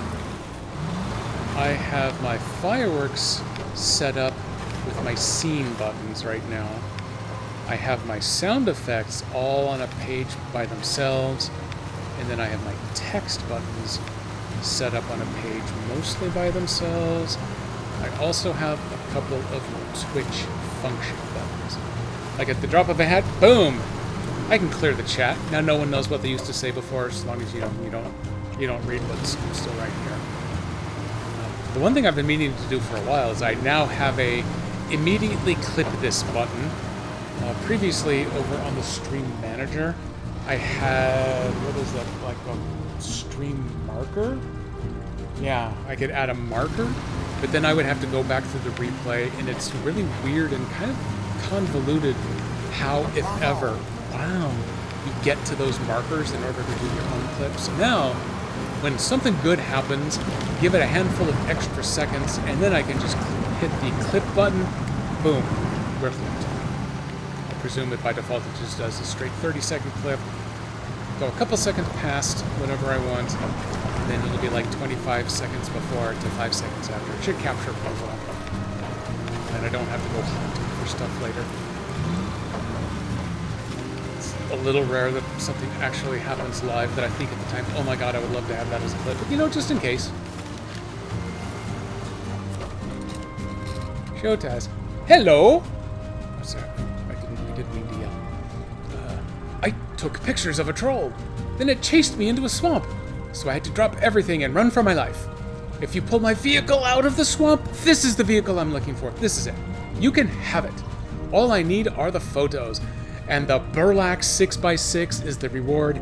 This is the mission that I wanted. Unlike normal SnowRunner, yes, I would love to help you with your mission, and I am doing it right now. No waiting. Accept. Start tracking. We are on the move, sir. I am going to go grab your photos, and I am going to lay claim to your kick-ass truck. And you know it's got to be good if I'm willing to, this quickly, go ahead and put the scout on the sidelines. I do need to find the road. Let's find the road first. I'm going to come back here. We're going to run back through the main generator area. This seems like a good thing to at least get a good peek at, because I bet we're going to be spending a lot of time screwing around with cargo missions there. I'm going to put down way more waypoints than I normally would, because I want to ensure that I'm not lost. There is a water crossing. Going to want to remember that. So this one, that is the vehicle right there. Now it's labeled as the Burlak. That is the beastie boy that I want. A flooded race. Oh, God, no. This Troll Tamer truck might do this, though. Scout would do it, but it would be slow. Okay, so that's got that covered. I still haven't even looked at the contracts yet. We're saving the contracts. Those don't need to happen yet. Because we need the Burlak.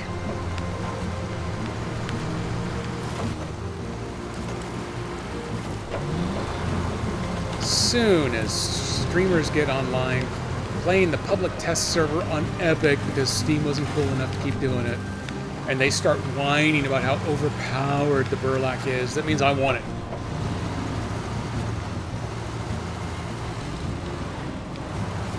Okay, that's just the generator drop zone.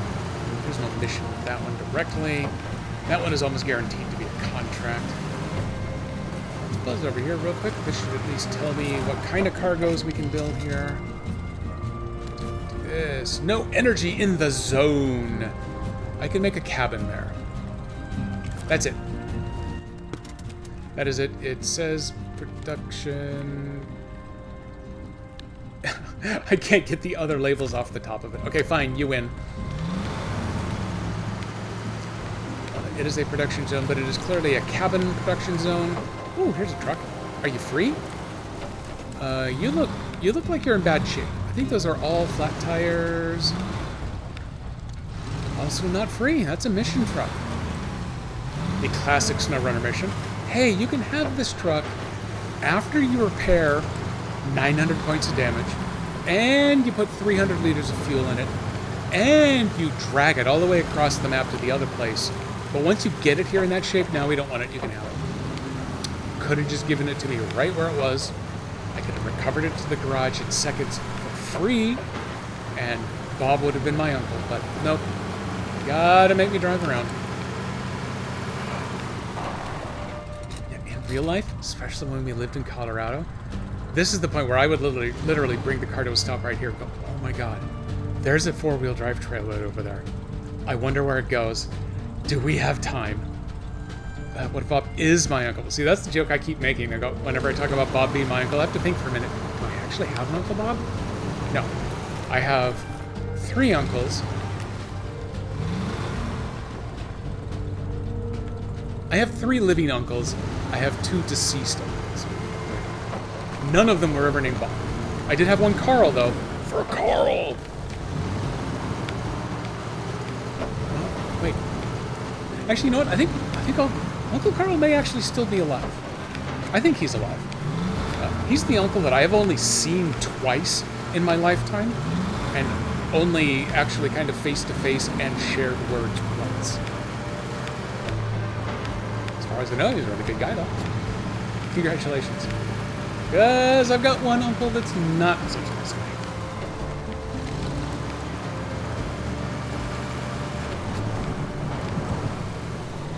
Where do I go? Oh, yeah, that's why I put down extra.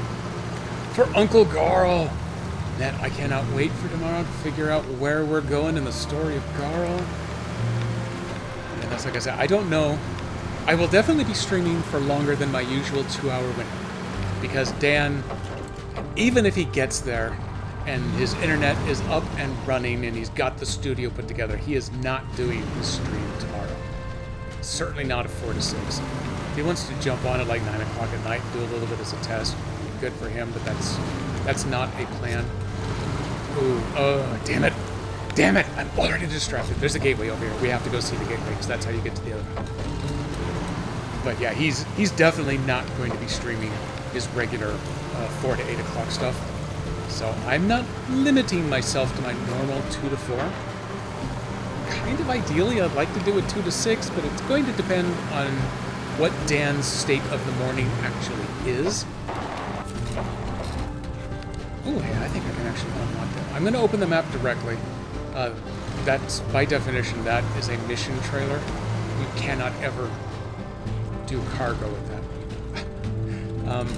Someone melted a trail away from the honey buckets there. I don't know. This is the point where on Nico's stream you would play the Taco Bell soundbite. Tay? I'm not going to here though, because I'm not as crass as that clientele. Oh, that's so pretty. That's the other down there. That's the other scout truck you get to unlock, which is apparently a very vanilla level truck. No one really seems to like it, so I'll collect it. You know, that's fine. Since this is a latte, it's not designed to be as hot, so it cools down a little bit slower. And if it goes cold, it's got some of the fake sweetness in it, so it still works.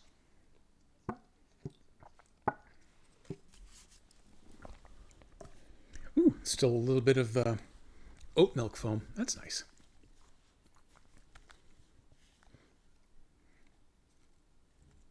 I like the little tent covers across the river there. Fake sweetness. Perfect way to describe my personality. You are saccharine sweet. Which is technically the same thing, but using a medical term. By the lake. You know.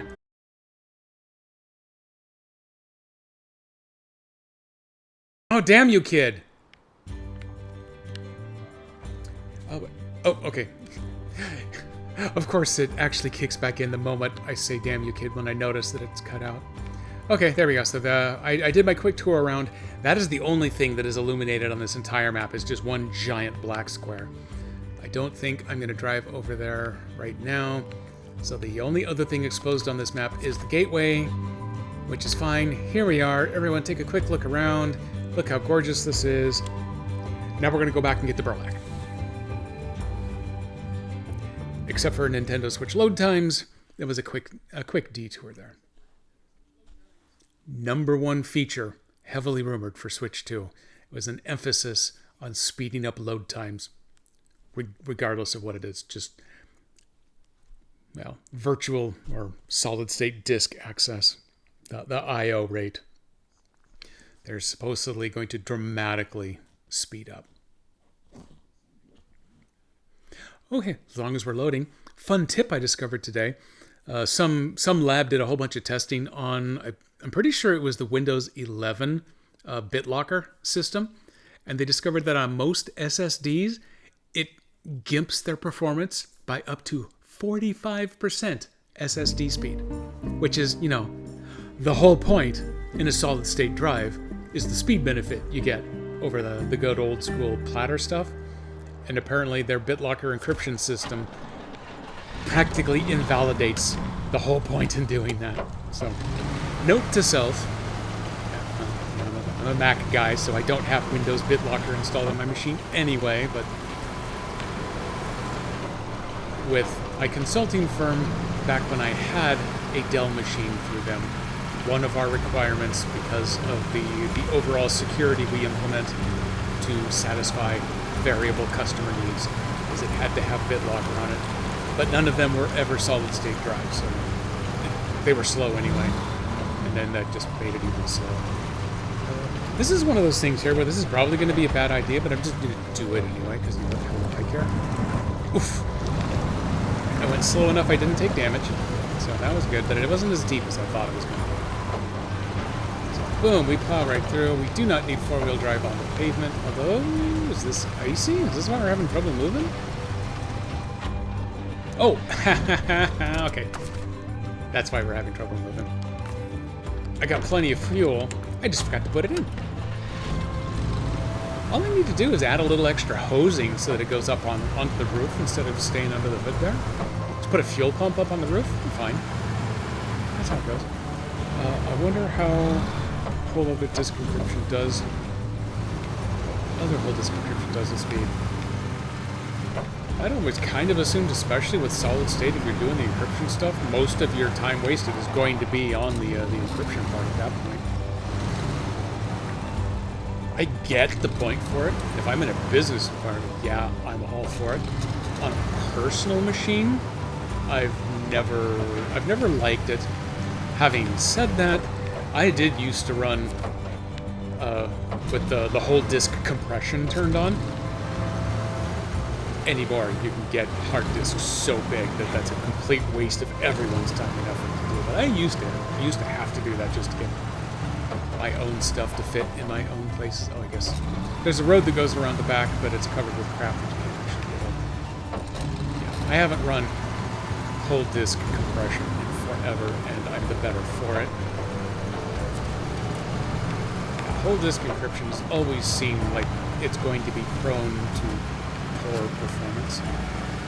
Most of the time when I'm doing development-based stuff, it's going to be compile time is where I'm going to be spending the vast majority of my time anyway, so it kind of doesn't matter at that point as much. Although then where the real problem becomes is when you have real-time virus scanning going on. When you're trying to run a compile on 30, 40,000, 100,000 lines of code. And every time the compiler wants to go and touch one of them again, it has to do another virus scan on it, regardless kind of what the size is. I'm kind of regarding this already, but here we are. We live here now. There's a reason that it looked like there were sides you could go around. But slow the wheel spin just a little bit. You might actually make it through. Can you pull up onto that little lip? Yeah, you can. Okay. A full-size truck is probably going to have a way easier time of it than I did, but we made it through. Turn four-wheel back off again. Anything good to look at over there? Did I drive past? Oh, I drove past where I wanted to go. Okay. Everyone hang on. We're going to turn into this little neighborhood. Actually, this may be a neighborhood that they're building as a set for the movie that we're shooting. Let's see, with Switch 2 rumors, what are the rumors for the cartridges? What I have heard is that there still seems to be the pretty heavy intent on backwards compatibility, meaning that it will still be able to load up, have a slot for old cartridges, but I'm getting the feel that it's going to be designed.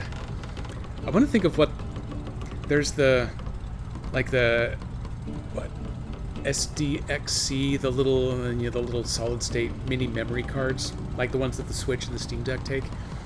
There's actually a slightly larger version of that they kind of both have the same form factor at the end, but they have different size widths. So you can put the smaller one into a larger one, but not the other way around. I think that is their plan going forward. So you will have one slot that has kind of a little notch in the depression, so that a Switch 1 cart will plug in to the little smaller notch area because maybe it's a little thicker. And then there will be a Switch 2 cart that goes in that same slot, takes the whole area, but will be too large to fit in a Switch 1. And then on the internals there, the Switch 2 cart will have much higher storage capacity. I'm just plowing right through this water like I don't even care, like I wasn't paying attention to where I was going or anything.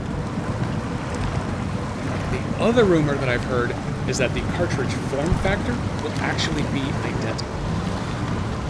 And that you will be able to plug one... Oh, there's that beauty, look at that. You'll be able to plug one's cartridge into the other. They'll go back and forth. But whether your Switch 2 game actually works on Switch 1 or not will be dependent on the actual which company made it. It's extremely theoretically tossed around, but I've heard a number of people use that they're putting their money on Nintendo first-party games will always, well, not always, for the time being at least, will work on either system. That if you're running it on Switch 2, it will load a higher quality graphic mode, and might have some extra bells and whistles enabled that the Switch 2 can power that the Switch 1 just wouldn't be enough to do, which I think is a really good plan. I get why most of them are kind of putting that out there. How far can I reach with this? But that when you start talking third parties, oh man, I've been playing this the Steam Deck too recently. Got the wrong buttons again. But yeah, when you start talking third parties, then it's kind of 50-50, but they would have the option of setting up their game code so that if it's the same form factor on a cart, you would load your Switch 2 third-party game into your Switch 1, and you would get a little pop-up that says, nope, sorry, doesn't work here. Moose out front should have told you. And then if you were the one that didn't pay attention to some sort of warning on the box that that's how this was going to roll, then that's on you. Until you go back to GameStop and you cry like a little whiner. And then maybe they let you swap it out, maybe they don't. Do you have fuel?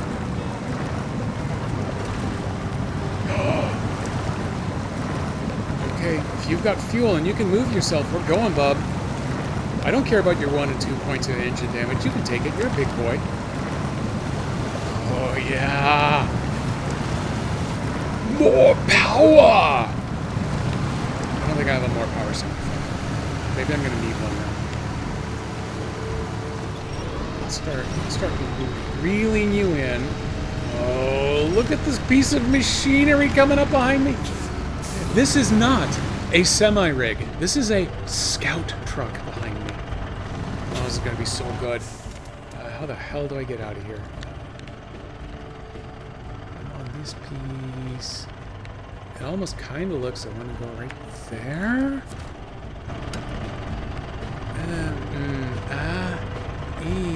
Okay, let's try going this way. Don't you dare get stuck on that truck. On that tree. Tree, it's all the same. Just avoid the tree. Just avoid it. Just pretend like it's not there. My God, look how big you are, man. Just drive through the tree. It's not gonna care. I don't think I can get him to back far enough away.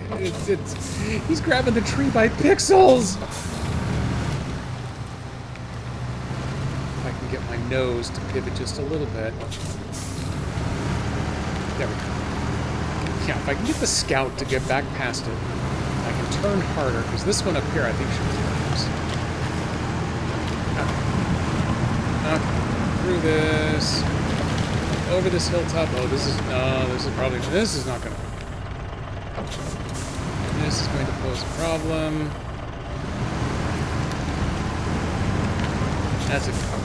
The Burlak is so burly. It's willing to just run back and forth and follow its new best friend. Its new best friend is me! In fact, it can push me through some of this deep water. You're going to get stuck on that stump, aren't you? You got your wheels turned. Oh. I'm not mad, Burlak. I'm just disappointed. I'm going to get hung up on the brick. Am I going to get hung up on the brick? I'm not going to care about the brick. Nope. Don't even pretend that you're worried about that water level, Burlak. You're fine.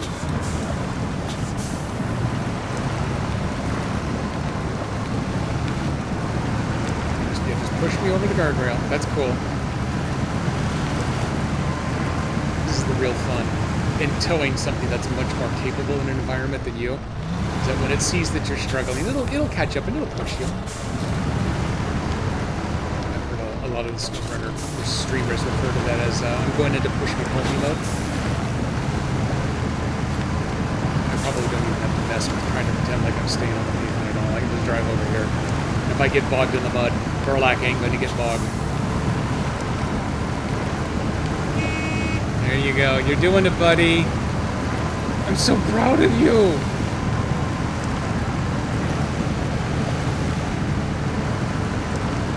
Oh, my sweet, sweet monster boy.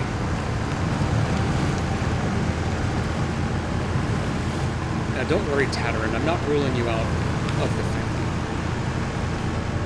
You are still a gorgeous, lovely APC. I didn't want to risk being so deep on one side that I was giving myself a challenge. We had to cut that one just a little short. Oh, that's a bad nose itch. Okay, I'm fine. We want to work our way back down. We actually do have to drive it. Apparently he doesn't trust us to take a roll of film or memory card or whatever his pictures are on. Just grab that and deliver it to him at a later time. We actually have to drive the whole truck over here. He'll recover them out of the truck, and then we get to it. Okay, we're off.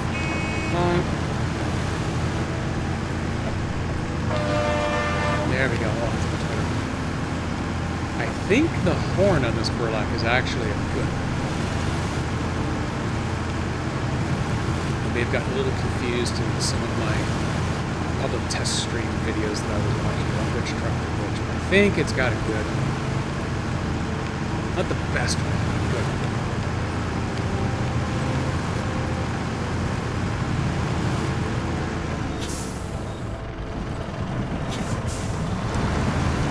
Bam! He just pushed us through so hard and easy that it actually caused a little damage. That's fine.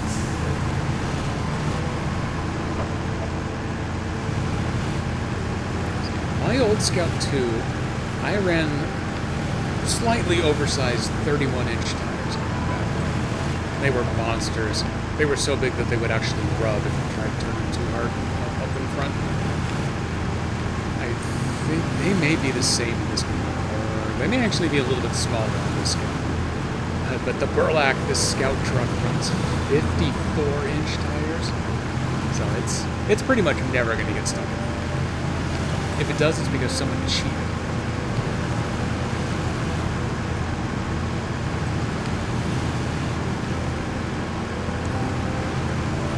It's got the 6-wheel drive that everyone craves.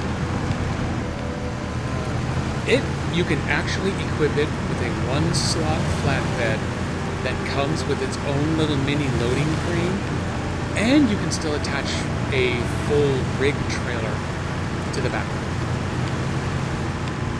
It is definitely a scouting monster. I think if you don't want the flatbed, you can load it up with repair points and fuel. I don't know what its overall fuel capacity is, though. I don't know if it's the kind where you can just drive circles around the entire map before you even have to think about refueling. But I bet it will do quite a bit.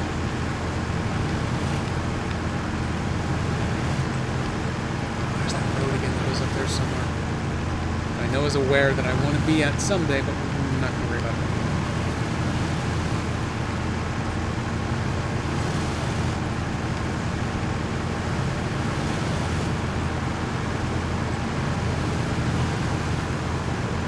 Okay, I can take the pavement all the way into the production facility.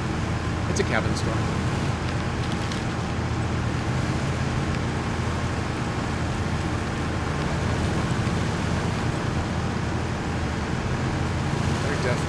Find something for the Burlak to go discover. Give it a good test drive. And then maybe I'll actually finally start to take a look at the contracts. Figure out what the actual game content of this season is supposed to be. Because right now, who cares? Got the big beefy boy.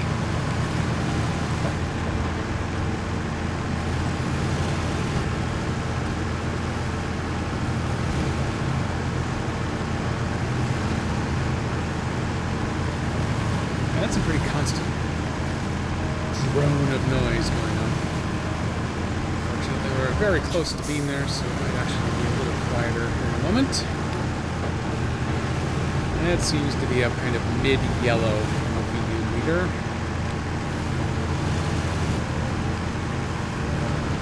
Which is kind of where the Tatra and the Party Zix sit.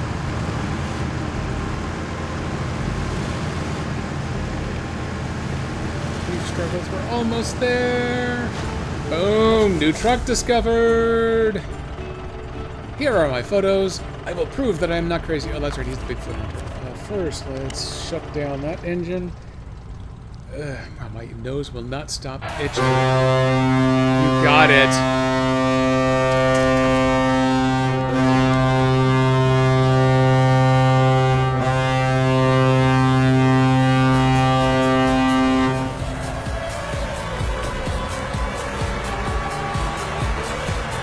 Hey! Just do it. Okay, so I have basically run myself out of fuel. You know what? It looks like, yeah, the Burlak actually has an extra 100 liters already on it anyway. I've emptied my roof rack. I've only got 10 liters left. I literally can't go anywhere on 10 liters. Once you get below 10, that's when the engine starts bucking. So I'm going to go ahead and give the Burlak the rest that I've got. Let me turn off my headlights. I'm just going to park here with that one for right now. Me and the Bigfoot dude, we're just going to go ahead and chat about Bigfoot. While in the meantime... Yeah, okay, so instead of the flatbed, this one currently has the fuel. It should have repair as well. Yeah, and it's also got repair points. It's got 150 repair points, which is okay. Oh, look, he actually has some damage. He needs 141 points to fix himself. I really want to. The moment I do this, though, I'm going to drive 40 feet, discover a new task. I'm going to pop over to see what it is, and it's going to be, I need 145 points of repair. Do you have them? And I go, I did. No, I've got 9. So... Nothing's in jeopardy of really poor performance. New truck. New truck! KDP, thank you for the bitty celebration. You know what, this is a banner day here. Let's have a little bit of fireworks for the truck. While those run, let me do a little fanfare. That goes pretty well there. Kind of the 4th of July vibe with the fireworks and the fanfare. Oh, and a little more latte. We're gonna have a bougie truck fest.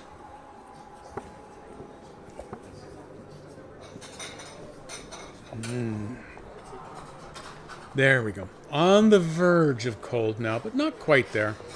But still fake sweet and oat milk foamy, so it's delightful. Sheer delight. Now, where do I want to go with this?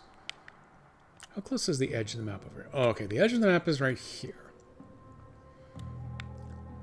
So there's probably not going to be a whole lot, but I am a little curious about up here. So let's go drive up here. Let's get this extra little tiny bit of the map mapped out.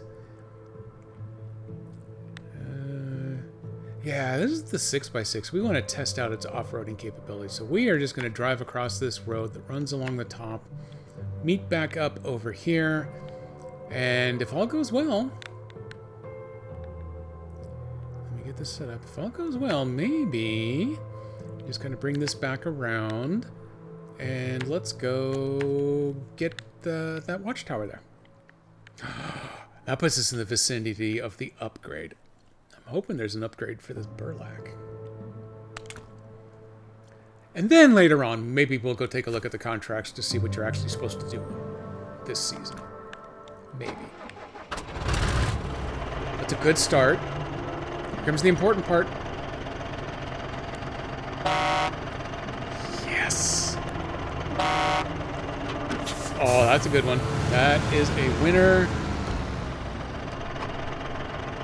Four-wheel drive is actually engageable. In diff lock, you have to be in low gear. Okay, maybe that's the trade-off for making an overpowered vehicle. Is that it's not full-time all the time.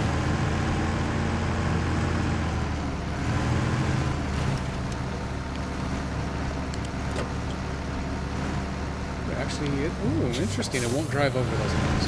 Okay, fair enough.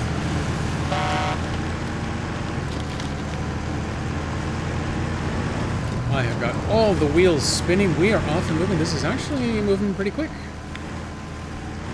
for this large vehicle.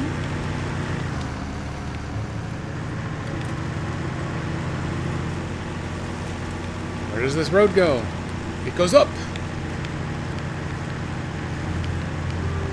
Speaking of which, I do intend to get Ghostbusters going sometime over the weekend. I'm gonna be honest with you. Tomorrow, I definitely want to do a longer Sea of Stars stream. Ruling Dan out of the equation and our visit, our welcome wagon visit down there, which is actually going to require leaving the couch, butter couch. Ruling him completely out. Ideally, I would do Sea of Stars 2 to 6 tomorrow, Pacific time. That being said, we don't actually know when he's going to want stuff. If the internet is not working for him, I think he will ask that we come down a little bit earlier so that we can pick him up and give him a little tour of the area that he'll be living in, so that he can figure out where, we're going to be honest, he must be sure he knows where the liquor store and the grocery stores are. Also, Portland is awesome about public transport, so I might give him, especially since he is a currently non-car person, make sure he's got the layout of where all of the good transit access is for his immediate area. Chances are high, regardless of his actual street address or anything, there's going to be a bus stop within just a few blocks. Can I roll this sideways? Can I do it? I did it! I managed to roll the monster unrollable truck. And it's a stock thing, so it doesn't have the autonomous winch. So, I've learned a thing. This is valuable. We need something here. Do I want this one? Or do I want this one? Or, I've learned from the experience. I got choices. That was both awesome and ridiculously stupid all at the same time. I don't know where to go with that. The one thing I did get far enough, though, that I know that there is nothing squeezed in between the road and the edge of the map. I know that their standard map design goal is to have a high ridge just inside so that you can't drive up and over the top and get to the invisible wall. Because, pro tip, having done this on some of their other maps, it's not an invisible wall.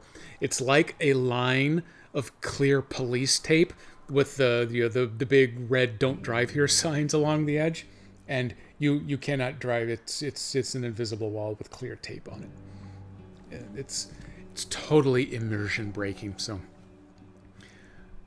one rolled truck. See, if Sandwich was here, he'd have the lightning. He'd have the lightning visual effect. I don't have that. However, I do have... Did I put lightning on... Let's see. I've got this over here. I've got this. That is not the same. That is a lightning spell. You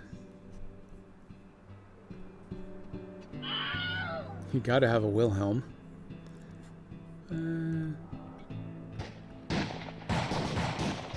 I got gunfire in case we want to celebrate. How about a taser? Is that close? Nope, that wasn't it. I don't actually have just straight up lightning on here. I've just got a lightning spell, which is not the same thing, but all of that is on me. I love this one though. I'm safe. Okay. Congrats to me. Well, okay, since I'm gonna have to recover this and start the drive over again anyway, let's just take a quick look. What do we have in way of contracts? Business before pleasure. So here is the ski station stuff. We're gonna activate it because we want all this stuff kind of up and running now. Now that I'm taking the time to actually look at them, I want to get them all active when I have access to them. Lost trailers, the garage, that's good. And I was gonna go right by this this extra trailer here. So what I want to know is if I've got... Where's my nearest fjord? I bet we're fjordable just straight across there. Okay, that's good to know. I'm going to get this kind of pre-prepped in mind here. I'm about to recover to the garage. here. So if I come out to the highway, follow the highway up. Let me clear the blue stuff over here. We're going to be over here. We're going to kind of follow along this way.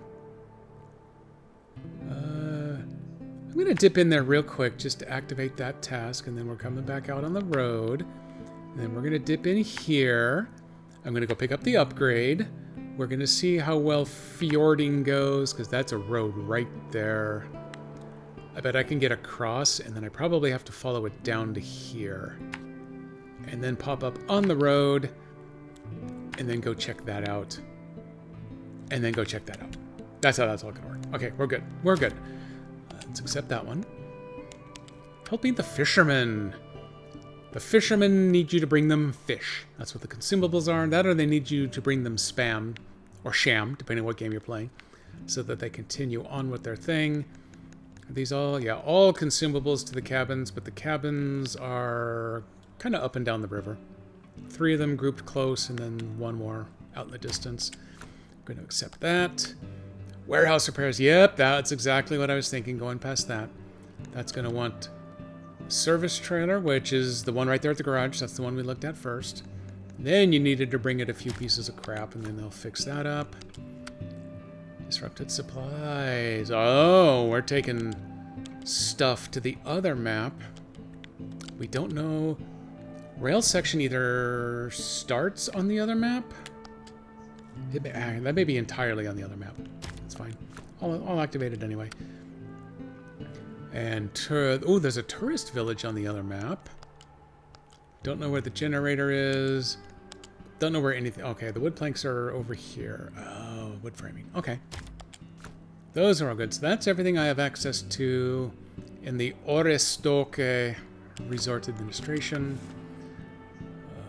Embaro Pictures, only got the one. They want the horse trailer taken to the town movie set. Oh, okay, that's the town movie set, but the trailer's on the other map. That'll take a while. And Nordic Environment Authority. This is where the clean diesel comes in. Deliver to the Eastern Tower. This is building some of those towers. Yes, it builds a watch point and contributes to watchtowers built. So there's the first one. The view from above. That builds another watch point. Troll Killer. A company managed to buy a pretty interesting piece. We need to test this classic car out and see if she can get through some difficult terrain. Are you up for it? What kind of car? What kind of car? It says the Scout is recommended, but it doesn't say which one. And no vehicle or where it is. Oh, that one's interesting. Interesting. Guardian of the Lake. Deliver to another watchtower on the other map, and that opens up that one. Spirit of the River. That opens another watch point on the other map. And a cliffside road. We need to check out the Northern Mountain Trail. It's a difficult and dangerous route. Sign me up. So you're the only one who can handle the job. Of course, you'll be compensated accordingly, and it's only $2,500. Fjord. This one has 7 areas to see, and you have to do all of those in order. I still want to do it, so it's not like any of that's going to be a problem. Okay, so that activates all of that stuff. Bob is somebody's uncle at that point. Luckily, we don't need to bother driving the rest of this. Anyway, bring it back to the garage. Because the important thing is, we need to start messing with it now. Oh, there's one of the 2 upgrades. Is the high range gearbox? Do I want that? I may not even want that one. If I find one, it's going to give it to me for free, so at least I can experiment with it. But okay, there's a good.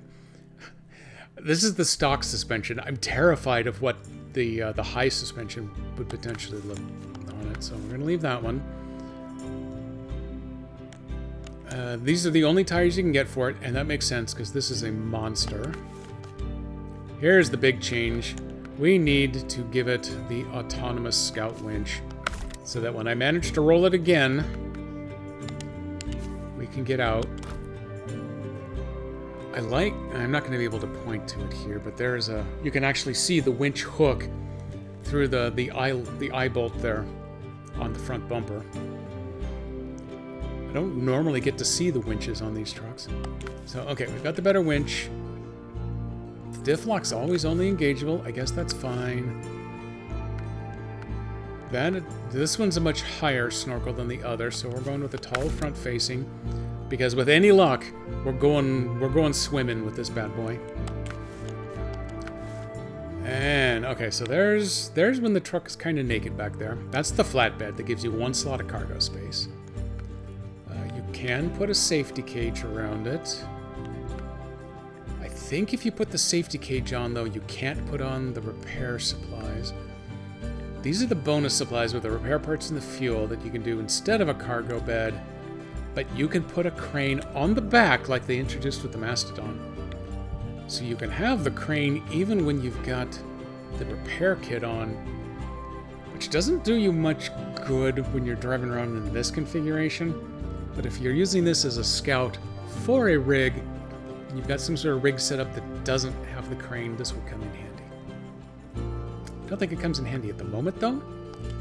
I'm going to do some scouting, so I want the stuff on top. I can put on the safety cage and the roof supplies. Okay, we're there.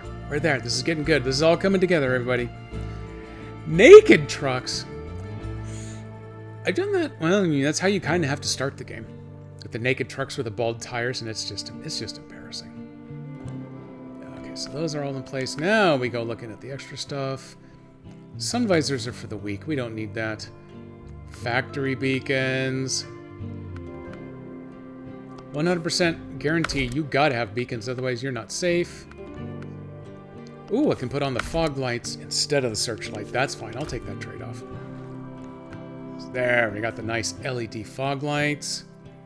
Bald naked trucks. That's how a lot of old men become.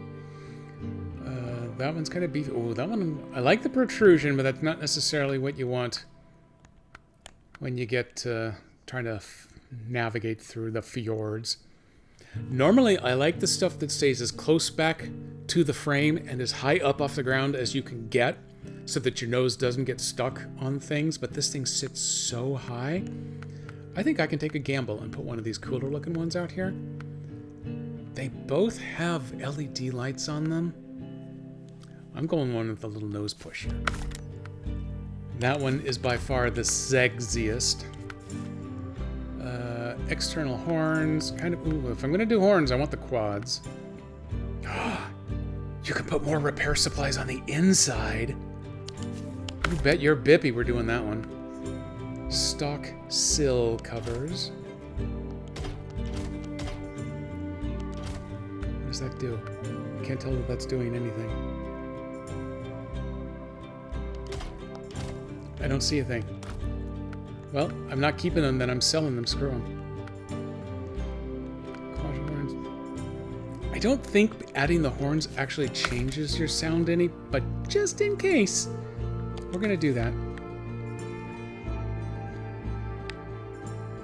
Oh, hey, there's only a door on the driver's side. Well, that's important to note, I guess. Let me go back down. Is the sill cover that piping? Because I think... How do I let me... There we go. No, the piping is there. Oh, it must be the little step ladder thing. Yeah, it must be the extra little step ladder. I'm going to take it. What do I care? It doesn't hang down any lower, so it's not going to get in the way, and it's only money. I mean, I got tons of money. What do I care? Where's... Oh, wow. The muffler is right behind that front wheel. Just sticking up right below the blue there. And it's barely any different. But that way it's pouring the exhaust out before it's cleared the body. And it's blowing it straight down. That's going to get hot over there in that step. So let's go with the outroll. Fenders. Do we want them wider? Normally I would not take the wider ones because that gets in the way. But with all of the safety frame in the way, it's not taking any extra space. So boom, we got them. And I bet these are the only rims. Those are the only rims. No custom paint jobs. We do have some of the 2 and 3 tone ones, but we're bringing you into the Lone Jedi fleet. That means you get Lone Jedi Hunter Green. Do I really want to do these? Do I want to waste anybody's time with the bobbleheads? I do have some freebies though. If I've got a freebie dachshund, we're gonna put a dog in the truck, because you know we can. Hey, thanks for coming by. I'll take both the luck and the lurk. I appreciate both of those. Next time you have a SnowRunner, a Pathfinder cancellation on Friday, let me know, and I will run a special multiplayer stream of SnowRunner there. Get you on the boat. Honestly, anytime you want to play it, screw streaming. You just let me know and we'll jump on. This is one of the rare exceptions today where I wanted to get through this and a bunch of solo. Let me come back over here. Do we have... No, wait, accessories was... No, this is different. This is fine. I don't want any of that stuff. Dolphins? Do I really...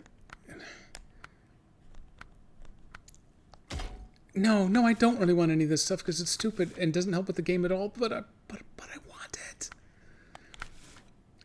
I'm not going to punish myself with any of these stickers, though. But I do want a hood ornament, because if I've got access to my free bullhorns, by God, I'm using them.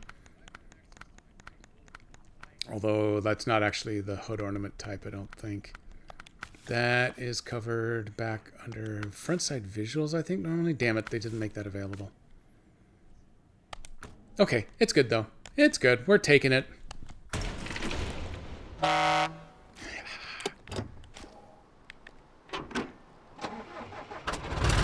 Oh, whoa, boom! Damn it. I didn't mean to stop the engine. Well, that way I get to hear it twice. Turn on beacons. Oh, they aren't any different than any other beacons, but they look so much brighter to me. Oh, and the other thing we have to do is... Those are the lights on. Oh, okay, those are not LEDs down low, but they are kind of up high. And it's got a couple of the rock lights on the side. They're not as good as the dairy from season 9. That thing has awesome rock lights, but it's mediocre otherwise. But it's good enough to start. Let's go run us a mission with this big beefy beast. If I can not crash straight into the first pole I drive by. It's got a little bit extra delay in its steering response. That affected me quite a bit when I first got started with this game, because all of the trucks, their wheels don't just immediately snap to whatever position you're holding on the thumbstick here. They actually do have a little bit of travel time to get where you need them to go. So it took the first 50, 75 hours of playing this game before I finally really got a good feel for starting my turns just a little bit early, releasing the turn on the stick a little bit before I'm actually done turning, just to make sure that the timing on all the turning works out just right. And I've gotten to where I really am doing it all unconsciously now, but this truck, the timing is just a little bit different. So I'm finding myself having to kind of learn it a little bit. Power generator. Aside from the odd storm, the weather around here is pretty calm. Unfortunately, our facility's power supply got hit this time. Help us deliver the trailer with our new generator so we can get the factory up and running again. I'm going to accept, but not right now. I am off doing a thing. One of these explicitly said it was just for building cabins. The one we went to that didn't just say that, that's all it was actually for. Ooh, this one makes metal beams, metal rolls, consumables. 3 super important things we need for all of the others. This, however, does confirm that all we need is the generator and fuel in the Jenny.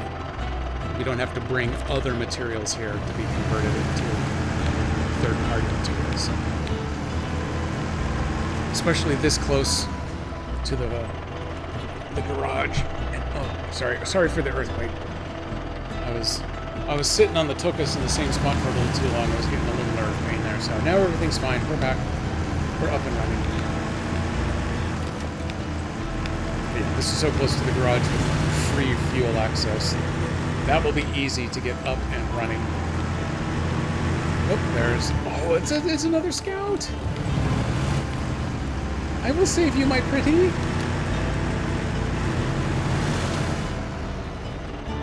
That was unusual physics. Oh, it's because I don't have the front wheels turning, so it was being really weird. I've already found some snow! Where's old bacon face?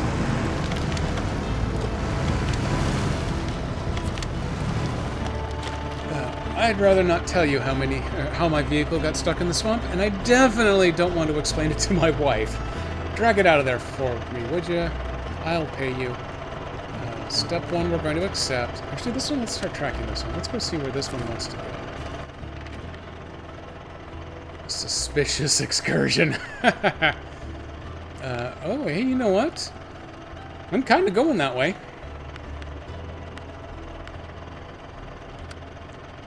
So, yeah.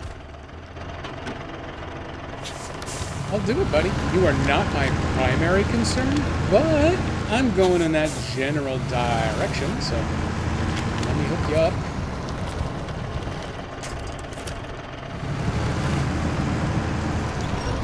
Additional body... Oh, okay. There. I see now there is the submission. There's the submission to repair it and refuel it. And I've got the extra repair points and fuel points on this truck. I might not sing my missions to you anymore. I don't really want to commit either way on that quite yet. But I will let it be known that I probably won't sing missions out anymore. We'll see. Catch up to me, my little pretty. Because we're going this way. Usually when you tow a vehicle, yours gets a little bit slower, so you can kind of feel the drag. Yeah, not in this case, not with this comparable vehicle. So the Burlak has no idea that there's a truck behind it until the Scout comes crashing into it because its brakes aren't working. And then chances are probably pretty good that the Burlak is still not going to notice it. The Scout will be giving itself engine damage. Why are you hitting yourself? Why are you hitting yourself?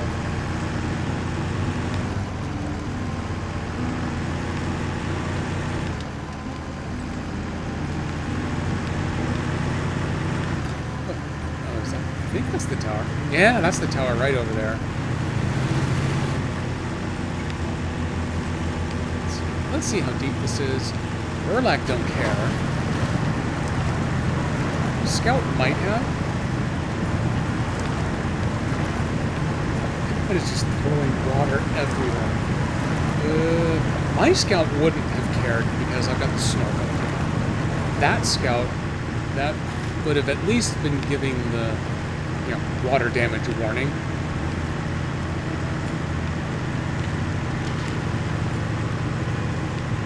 So far, this side is quite easily fjordable.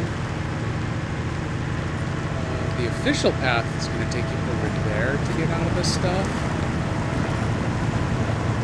Oh, wait a minute. We have done something we did not intend to do, or not do, excuse me. There is an upgrade right over here. The water gets a little deep right there. Even in the Beastie Boy, I think I'm going to not go for a smack of this.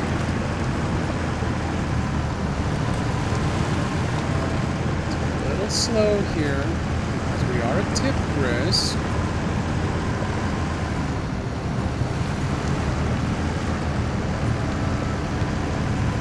Those wheels cranked all the way over. We need to go pick up this upgrade. That was the whole point in coming this way in the first place. So there is an upgrade over here. Alone.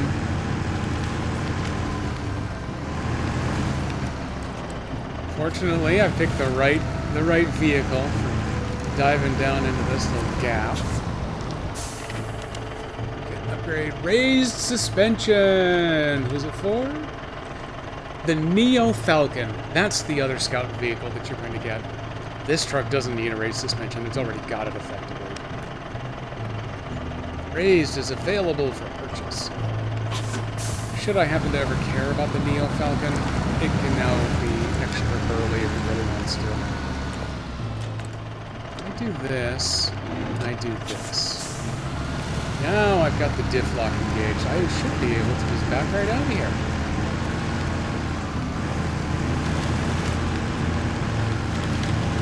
Because of just how deep this river looks like it gets.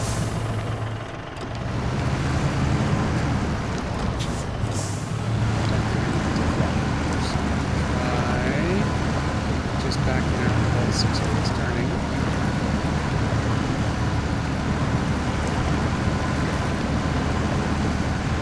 Oh, no, wait, crap. Hang on, let me reevaluate. Suddenly I was turning the wheels the wrong way for reverse.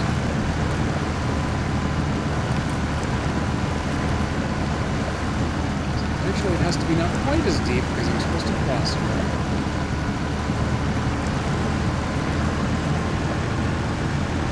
280-liter tank on this thing, too. That is super nice. Super green. Can't see it quite the same picture.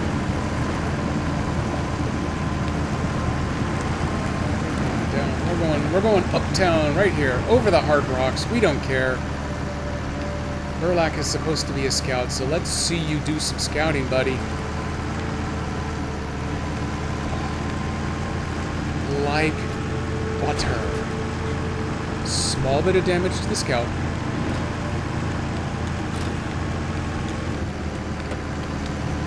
That's okay. It wasn't too bad. Yeah, you look fine. Hang on here. The scout actually wants to go north. Why did I volunteer? Oh, that's right. It's because I thought I might have to follow the shoreline now. I don't, so that right there. Okay, I'm gonna drop the scout right here. That's what I want to go do. Actually, I think all I really want to do right here is see if this is a spot that wants me to steal lumber, because usually they are. Yes, there are only 2 left. So that wants me to steal lumber. The other thing that I was just looking to do was get to that watchtower right there. I don't think... Well, I could just drive straight to it, I think. But if I go the other way, it'll be sure to fill in the map as I go. But as soon as I hit that watchtower, that's right. As soon as I hit the watchtower, it's gonna open up this huge area, including this little black spot right here. So I am just going kind of straight there. Looks like once I get across this first water, yeah, I can see a little bit of road over there. We're just gonna take the little bit of road up to the tower. All-wheel turned back on at least.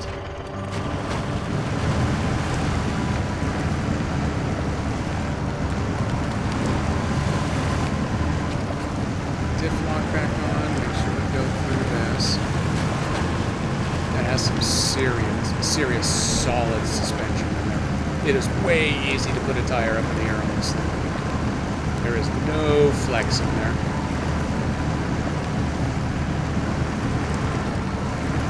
That's actually pretty deep water. It did not seem to mind.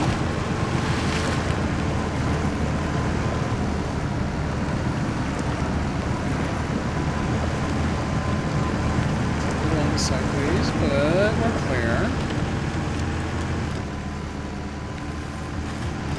Back out onto the superhighway here. My nose is killing me. It's glad it's not up my nose. That becomes awkward on screen.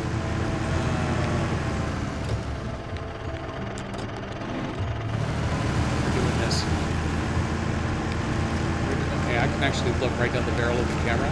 No, we're not doing this. We're not doing this. We did this poorly.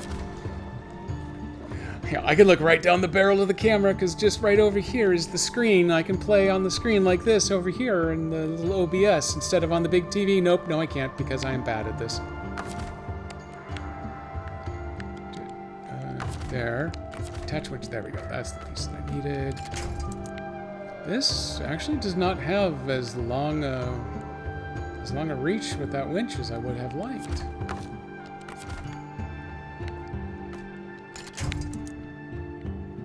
God. Is this as the prophecy foretold? Am I?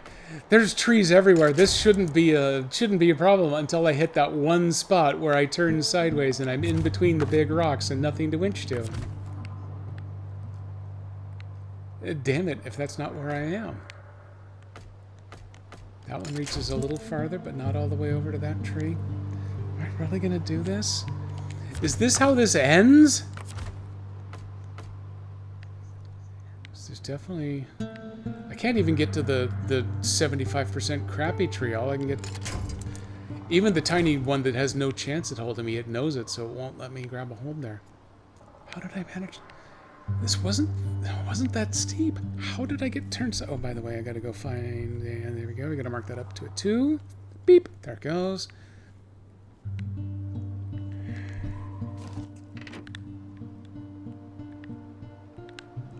Just how? How did this happen?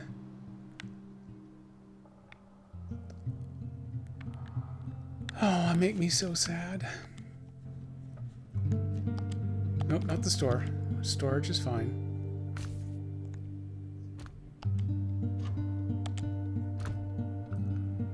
The older brother here has requested an opportunity to go rub it in his younger but larger brother's nose that he got stuck and needed to be saved. Terrible reference. It's a car horn. No one wants a car horn in this.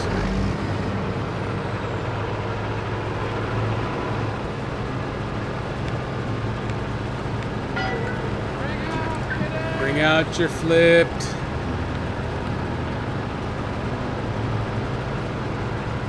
Realistically, these two are probably about the same speed, but this one, wow, this one feels slower. But look at all that clean diesel pouring out the sides right there. It's good for the environment. Game over, man. Game over. I don't even want to guess what accent that was supposed to be. It was Irish and Australian and South African, I think, all rolled together into one.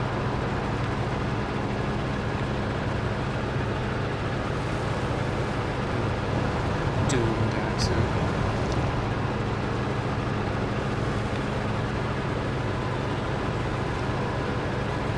Tra-la-la.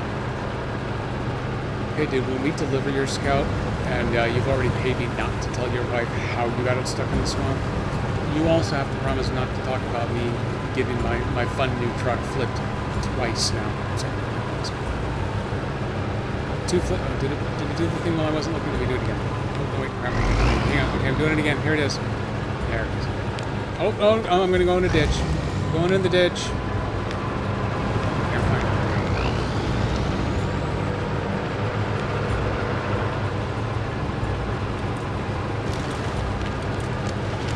At least I remember how I got where I was. Really good at that in real life. So I didn't have to go back to the map and plot crap out again. I could just move forward.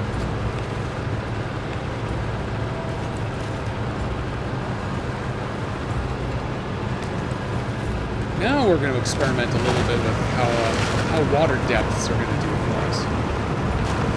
Not even the warning on this one.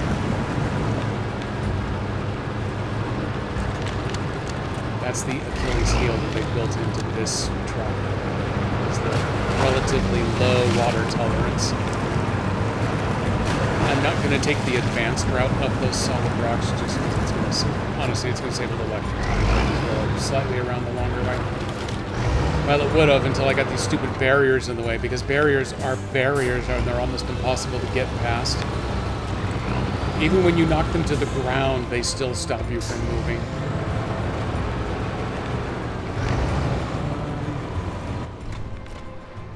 Actually just... If I go straight to my marker, that will actually lead me right to where the Burlak is sideways. So let's see about going some way here. This one isn't going to be quite as joyous about the idea of climbing up sheer rock faces like that. This one is. Alright. I was very momentarily slightly worried about it. No, we're good. We're fine here. Not responding to all of our turn requests quite as much as I'd like, but we're good.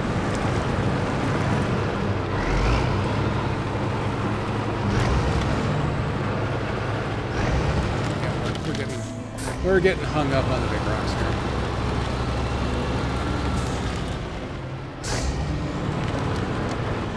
Ooh, that was a pretty hard tire hit. It didn't blow out the tire, that's good.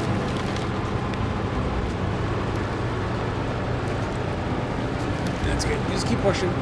You got eight tires. Just keep them all spinning. We'll get there eventually.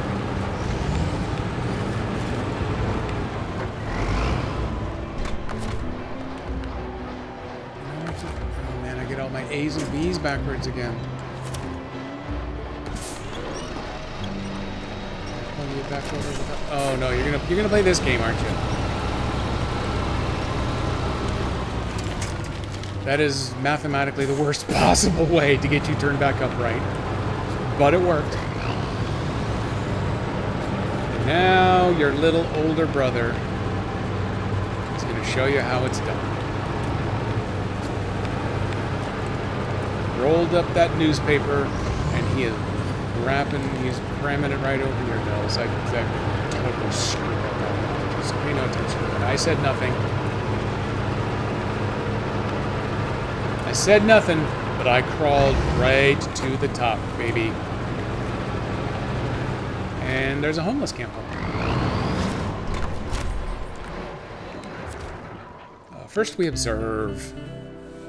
Because it's going to be a while before we get to our next potential watchtower. There's they're building something over there. There's only one watchtower ready to discover on the other map. So yeah, we're going to discover 3 and have to build 4. Oh, nope. I didn't mean to do it again, but it's pretty. And for a weird change of pace, it's been daytime for a while. I'm not used to that. I guess I'll look at it a second time.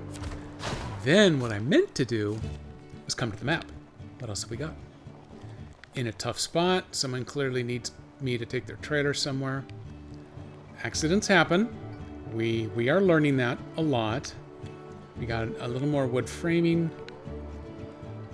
In a tough spot is not a long distance between points A and B. I may leave the Tataran right here.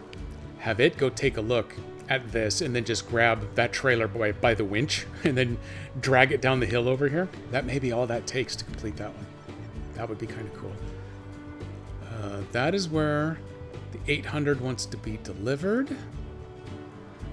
That is a suspicious excursion. Let's go take a quick look over here. I notice it's at a warehouse, but it doesn't trigger a warehouse activation or anything. And then there's some town over here. Oh, this is where the construction site was going on over here. Yeah, right over... I think it's like right underneath the cursor right there is where they have the giant green screen built up with the big fishing boat from the main DLC set up in front of the green screen so that they can do moving magic on it. There is a service hub with a friend's favor. Wet work.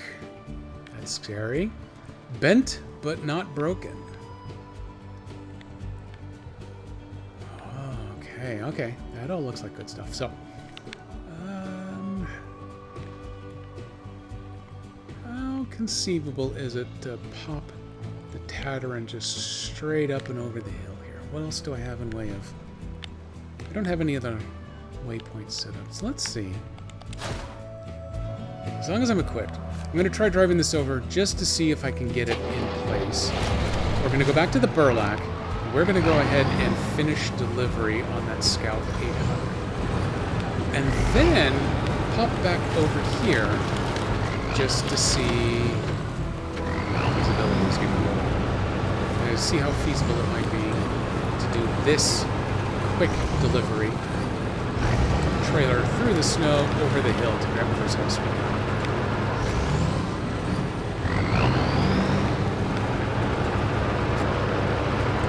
First, we need to get into position. Don't have to go over the tall hill back. So let's see about going the adventurous way. I remember a lot of maps. Whoa! Save it. Save it. We haven't flipped yet. Saved it. As I was saying, I've done a bunch of maps where there's this kind of a rock step here, and there comes a point where the steps get just steep enough that the tires on this thing can't quite grab enough hold. And then if you've got winch access, you can get yourself pulled up. But without it, you're screwed.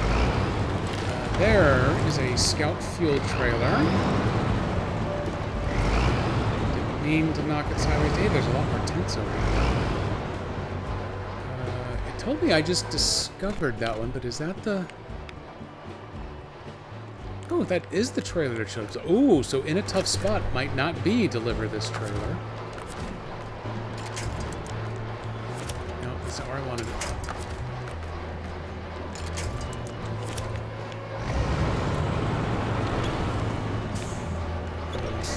Taking you home to my private zoo. This is Showtask.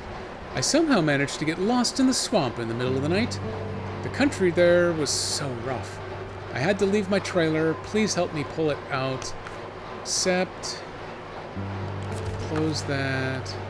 And stop the engine. In a tough spot, so...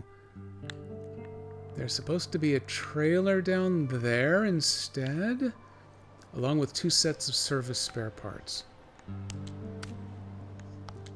Scout flatbed. Yeah, there it is. Okay, so there is a Scout flatbed, and it wants the 2 service spare parts. If I had a Burlak with a loading crane on the back, I could have used it to load these onto the trailer. Although neither one of these trucks could actually tow this trailer directly, you'd still have to winch it. But that's how that would work. Okay, well, we're not actually going to do that one right now. We're going back to the Suspicious Excursion. Okay, that's already actively being tracked. Let me make sure. He's powered down, okay. Saving fuel.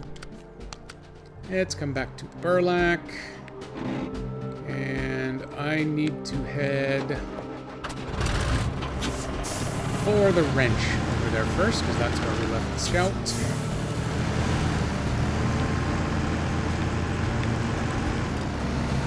Okay, Burlak, try not to embarrass me with your ridiculously short winch line anymore. So if we can keep at least 4 of those tires at a time on the ground.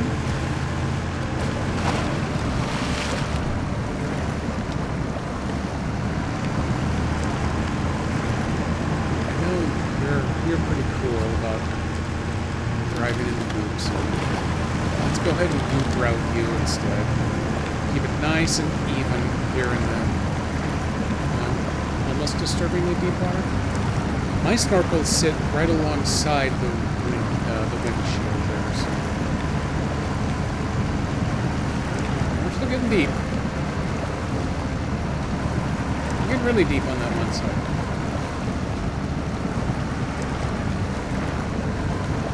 We have nowhere to winch to. We're committed. We're doing this. Let's slow down the wheel speed. Let's get some good traction. Oh, this may be poor life choice. Well, no, wait. We're leveling out. We're leveling out. Speed back up. Keep the diff lock on. Okay, this feels better.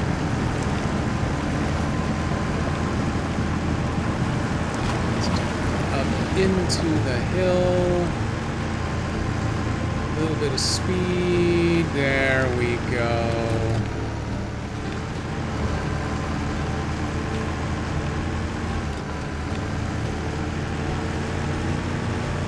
Truck's so sexy, it comes with a parental warning. I don't know if that was weird or just full-on creepy. I'm not going to do that one. At least until I've totally forgotten about how weird it made me feel saying it, and then I do it again anyway.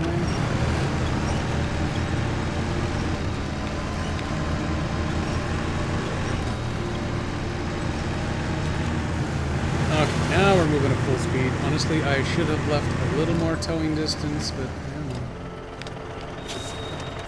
know. This is a little more severe in terms of angle. The side that looks like it might be a little easier to climb has that big old tree in the way. Normal trucks, I would 100% just go on around the edge. It's not that big a deal. No. But this one should be just fine.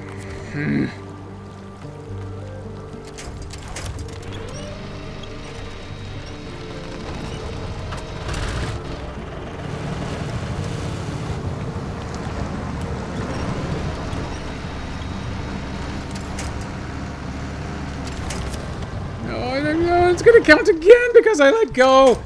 The damned auto winch never automatically winches anything useful. What I was trying to avoid doing was literally crushing that poor scout and having to do more points of repair to it. But now I'm stuck. Oh, God. Pull you back this way.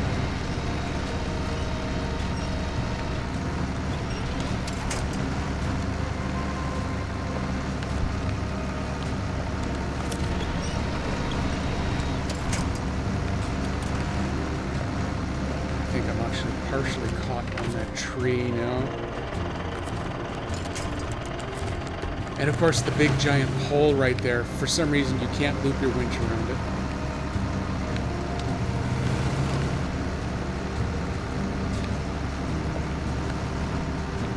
This is the kind of stuff where I've gotten stuck with Tataran. It is amazing the kinds of things that it will climb, but every once in a while it decides to make the step just tall enough that it will not give any of the middle wheels the grip and clearance that they need. I think I've actually broken the tree that I was winching on.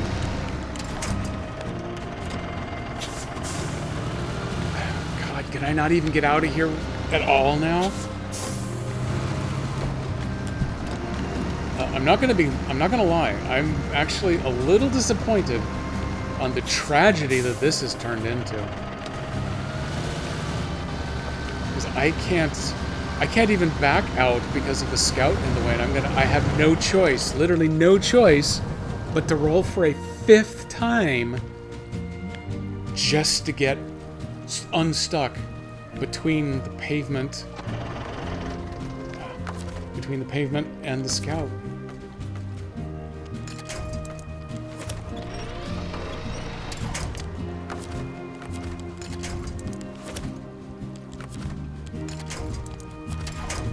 Winched to myself. That's a little weird.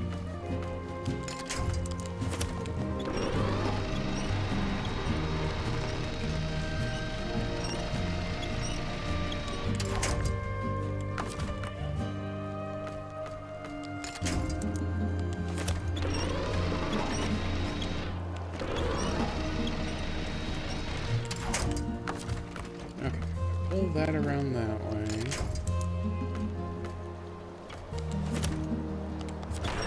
Pull the nose over here.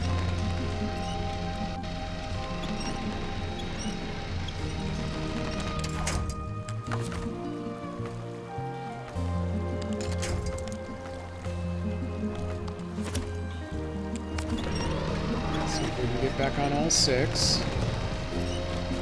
If it's It's just gonna purely drag me. Are you really just gonna purely drag me sideways?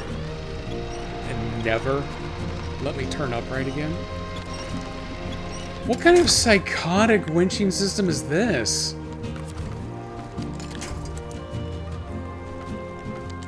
Let's go with this one a little farther away. Maybe the wheels can catch on the near log. Just go! Just go!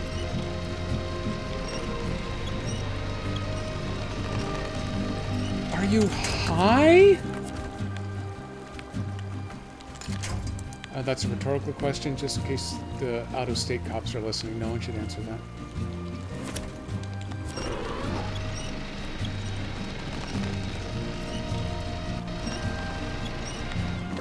And at some point, it should be pulling me straight down and trying to get me covered that way. Well...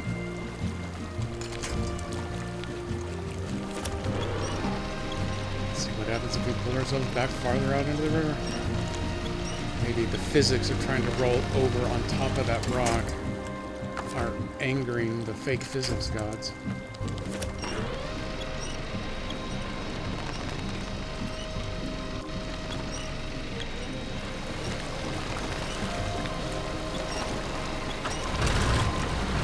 Is that enough to actually make you go?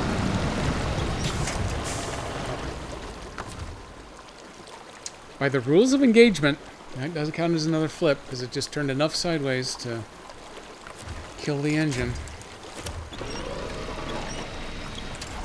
Let's try this. I pull completely up and over the top.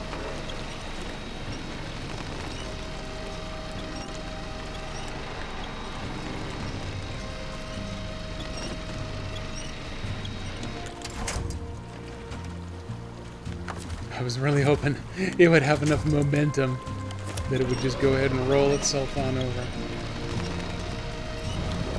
Oh, here we go. Here we go. This is going to do it. Totally going to do it. Oh, my God.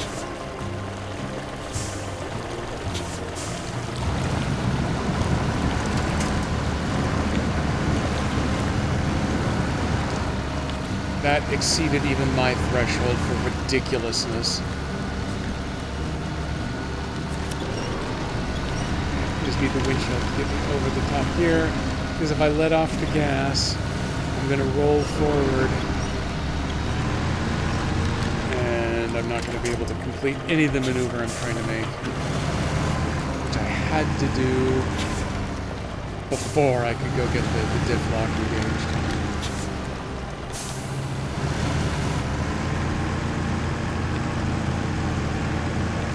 I could have a 2-minute break, Nico. Just a 2-minute break, and everything going completely damn sideways. I'd like to get back here so I can reconnect the scout. Nothing happened here. Oh, we're not going to look at it. We want physics to be simplified as we try to pull it out of that vertical gap that it's in. Now we're going to look at it. It's a little sideways. It was like that when I found it.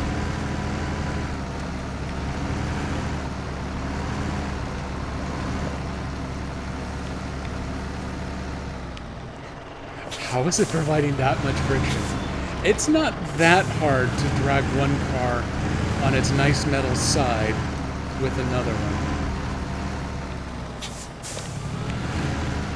In the real world, that's what I've heard. Definitely no experience with that. And now, what? Now there's nothing for me to attach this winch to? I am prepared to call hijinks here. Oh, it's because I was still connected the whole time. Damn it. Sigh.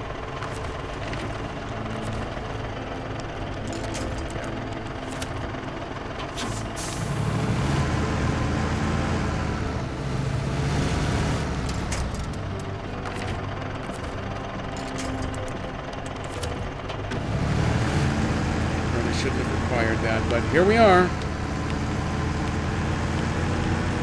Okay, note to self.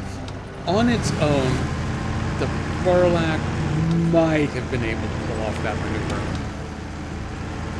with something in tow that got in its way of being able to even back up out of that obstacle.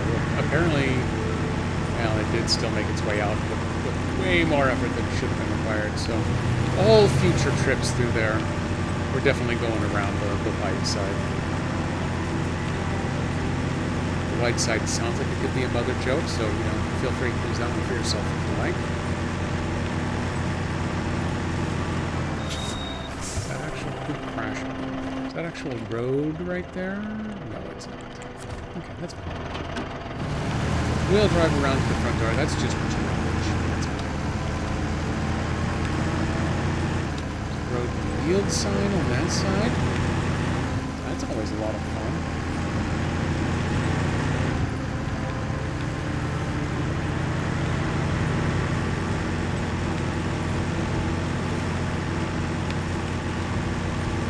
For the one and probably only time, I'm going to give SnowRunner a little credit.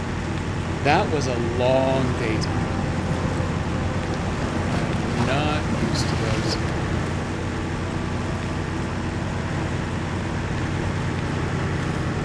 Try not to mow down your fence, but no promises unless this works. I love a horn so strong it knocks down fences.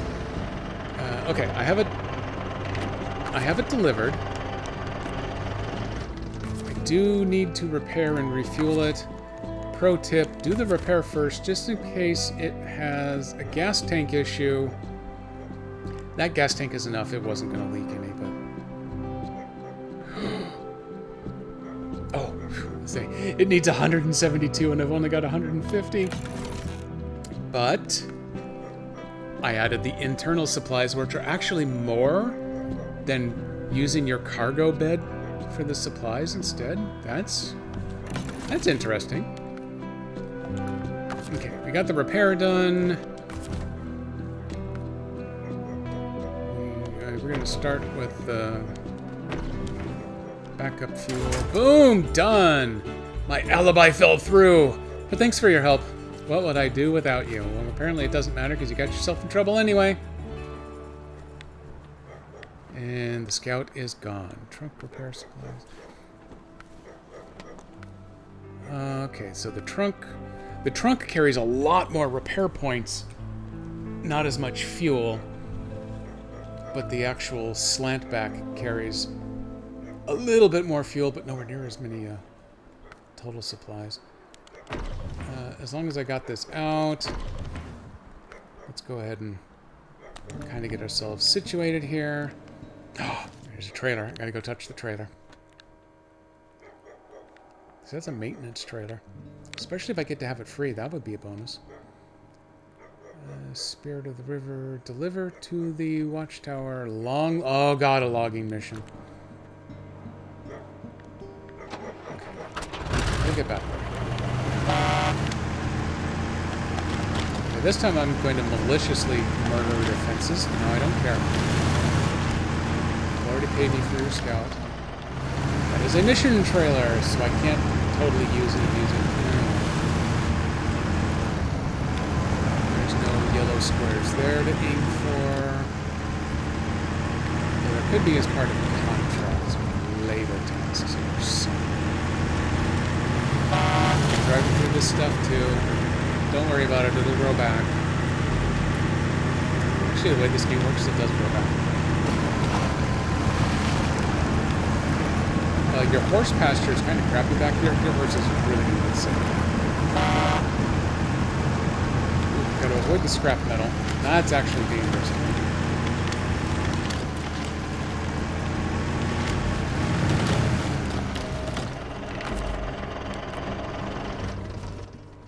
Okay, let me do a quick park up. What else do we have that's quick and easy to access? The bridge issues. I should have looked into the bridge issues already. I can't actually do the tough spot mission with either of these trucks because I really need to be able to tow that Scout trailer. And neither the Tataran nor the Burlak will tow Scout trailers. The Tataran will not tow trailers, period. And no one... let me double check. Nope. No one has a crane to even balance the stuff on the trailer anyway. so that's not going to work at this point. Where's the... Step 1. Let's follow the road north a little bit more, just to kind of get a little more of the map laid out. That may be important for finding things for later on. This is one of those scenarios where if you had the radar trailer, it could kind of come in handy for opening up some of these, so you didn't really have to do all the extra driving around to Nowheresville. It sure didn't look like you could go too terribly far before you hit the edge of the map anyway, so it should be a quick trip. There's a bridge that's actually functional. That's a fun twist on things.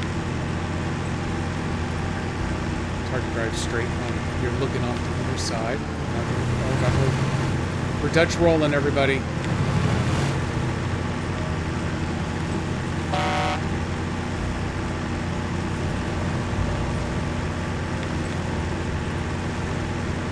A lot of warning signs.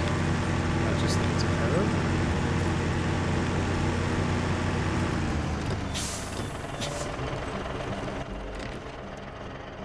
Okay, so an intact bridge. That was actually a thing.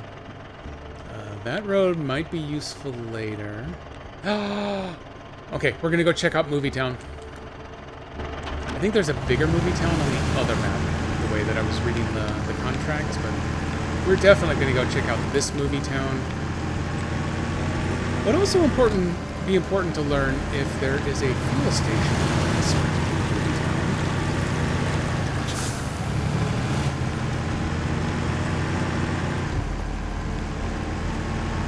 Jumping these rocks. Cargo bricks. There is 1 concrete block to be had here, 2 metal rolls, 1 metal beam, all the bricks you can eat.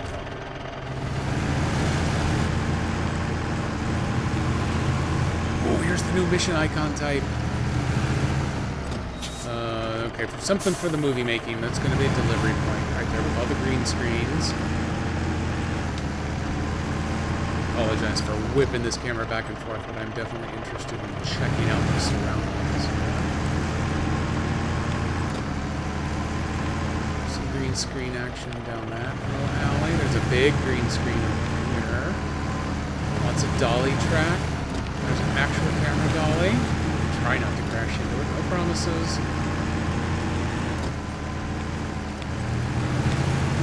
Here is some dirt you're probably not supposed to be driving on. Here's a fence you're definitely not supposed to crash through.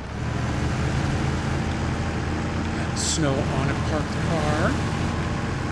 Trailer waiting over there for me? Yeah, it is. Let's take a look at this. Mission trailer. Repair supplies restocked. Nice. A friend's favor. Hey, I can tell that you're a good guy, and I just happen to need a favor from you. Could you take this trailer and help my friend repair his truck? I'd drive there myself, but I'm really overworked right now. And you actually get to... Oh, this is one of the new large service scout trailers. That's what I told you. Okay, I'm going to accept it. Just because I'm not doing long logging missions right now, I don't care about Spirit of the River. I'm going to go ahead and start the tracking on this. I am 95% certain that this rig will only tow full-size trailers, not the scout ones. But we are definitely going to scientific method it real quick. Back up straight in the damn dark.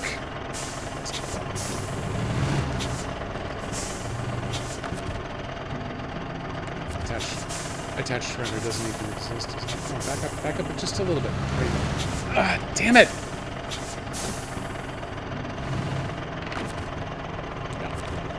No. You cannot tow a small trailer with this truck, even though it's a quote-unquote small class vehicle.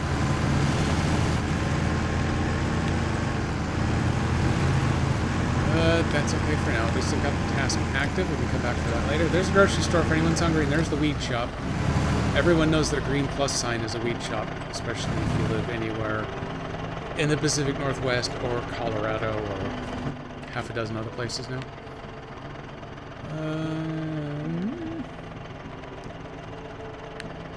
No fuel station over there, though. That's a little interesting. I kind of would have expected one in a town like that. Shows what I know, I guess. Let's go and drive down this street. Let's go see what wet work involves. Other than assassination. If I want to work an assassination mission into this game, I'm for it. Don't know exactly how that would work. But I'm willing to experiment.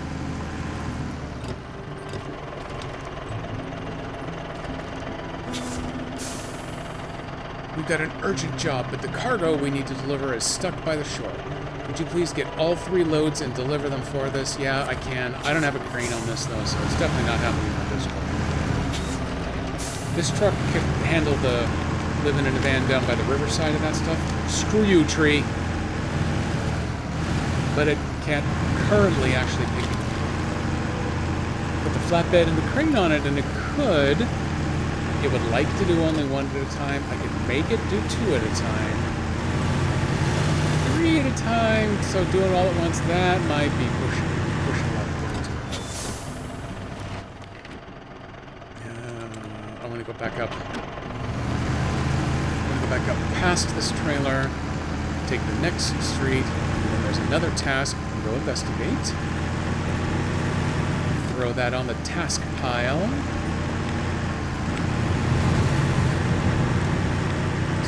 Pretty good on fuel. We can do this for a little bit.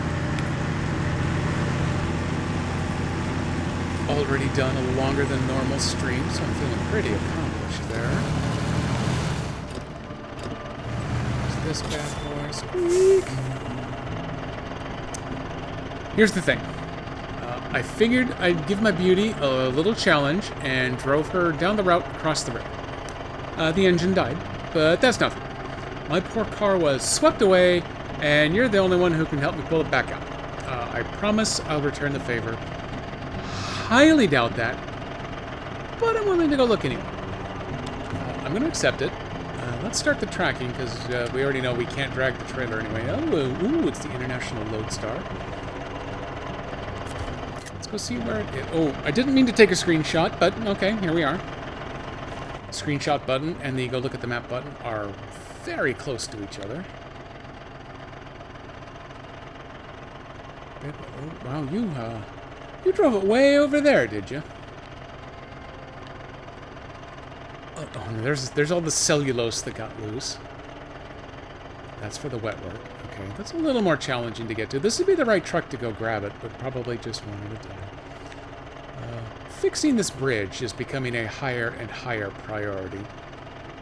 So we're gonna put that on the list of things to do fairly quickly. You know what? Speaking of that, let's go down. Let's actually get bridge issues active. Because I haven't stopped yet to actually activate that task. So let's go put that on the active task. That might be a good place to wrap it up for. Maybe get that active and then bring this back to the shop. Oh, God. There's a bee. There's a bee somewhere in my ears. Congratulations, Vicky B. You are joining just as I'm on the verge of getting ready to be done for the evening. We're getting closer. I'm going to drive around for a little bit. I got myself a brand new truck. Got a kick-ass horn. Oh, I love it. It's kind of hard to make it out in the dark right now. My apologies. Stupid sun. It was daylight for so much longer than normal in his SnowRunner game, but of course now the sun's gone down. This region definitely supports the brighter nighttime than some of them do, so at least it's not impossible to tell where I'm going. But it is impossible to make out some level of detail. As you can see where the rock lights on either side are actually lighting up the pavement alongside, so it helps cut down on all of the impossible to see stuff. Oh good, you did see earlier. Ah, you just didn't. You were lurking earlier, so it didn't register you with the delightful little bee sound, which doesn't actively freak me out when it goes off, but it's one of the sounds that like really hits at the lizard brain portion of my skull when it goes off. I get that quick little bit of a what the hell was that? Oh God, it's a bee! It's a bee! Where's the bee? Oh yeah, that's right. It's on the computer. I'm fine. So it's the perfect choice. We need to get this out. There we go. The bridge is out. You might have noticed from the giant hole in the middle of it there. So we've been taking detours around it. Help us fix it. We'll make it worth your while. 1070 is pretty good XP. 8800 is a good payout for this map so far. Season 8, I think you're routinely getting like 12 to 20k for jobs over there, so a little bit of a cheapskate. And you know what? I'm going to make this my active one currently. 2 metal beams and that one concrete block.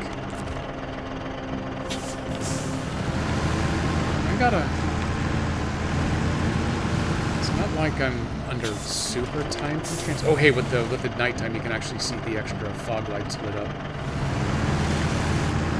They don't look bright when you're staring at them in the animation, but they do light up the road pretty well right now. I think the metal beams and the concrete blocks both will come from that one warehouse back in Movie Town. That's all pretty close. What kind of drop spot is this? Oh, that's right. There's a few missions that ask you to drop stuff off back in the garage. Let's go to this one.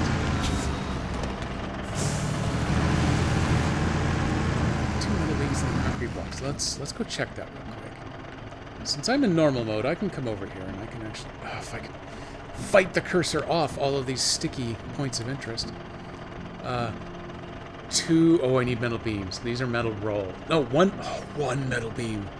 And the concrete block. Okay, so it's got that stuff. Who else? That... Ooh, that will make metal beams. But I need to have the Jenny hooked up for it, which is a separate mission. Which means I don't think I can just quickly run through doing that mission. So maybe this is the point.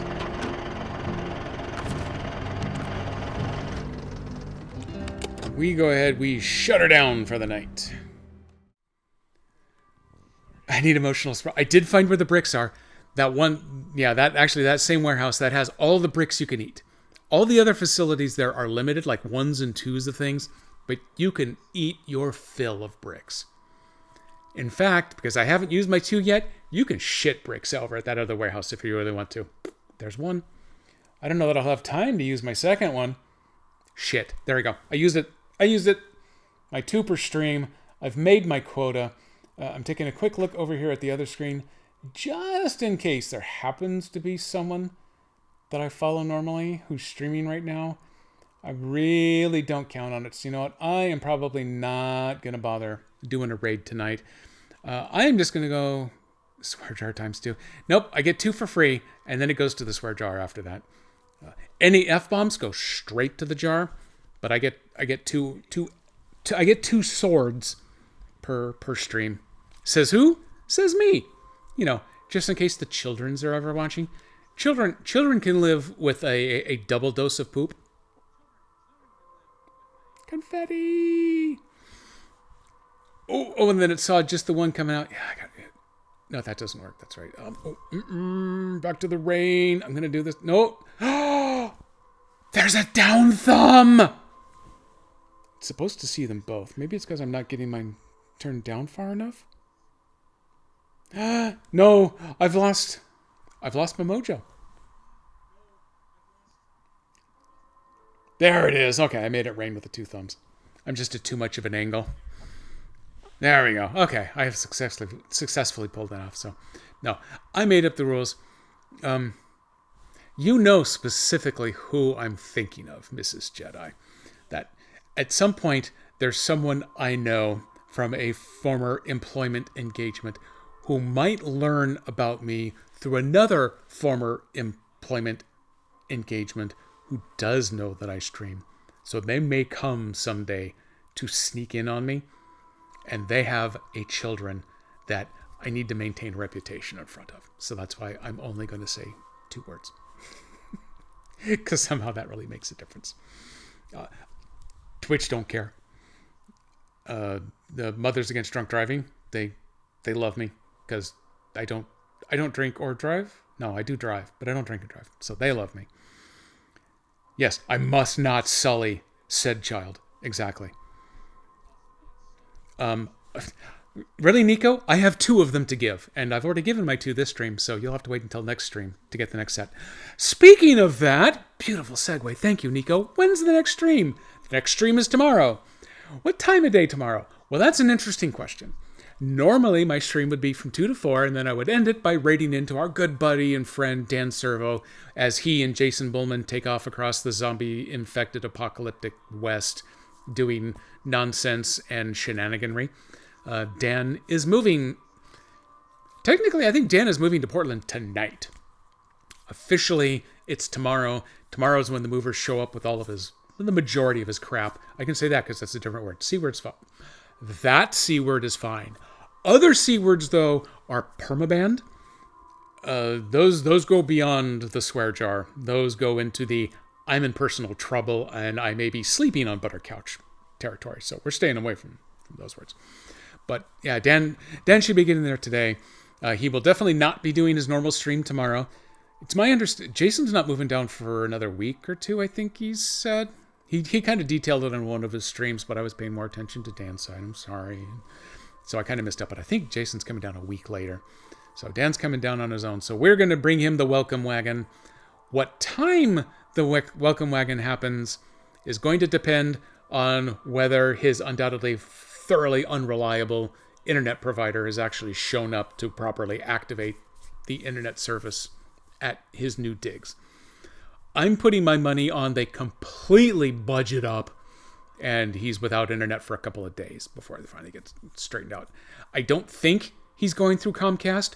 Screw you, Comcast. Hashtag not sponsored.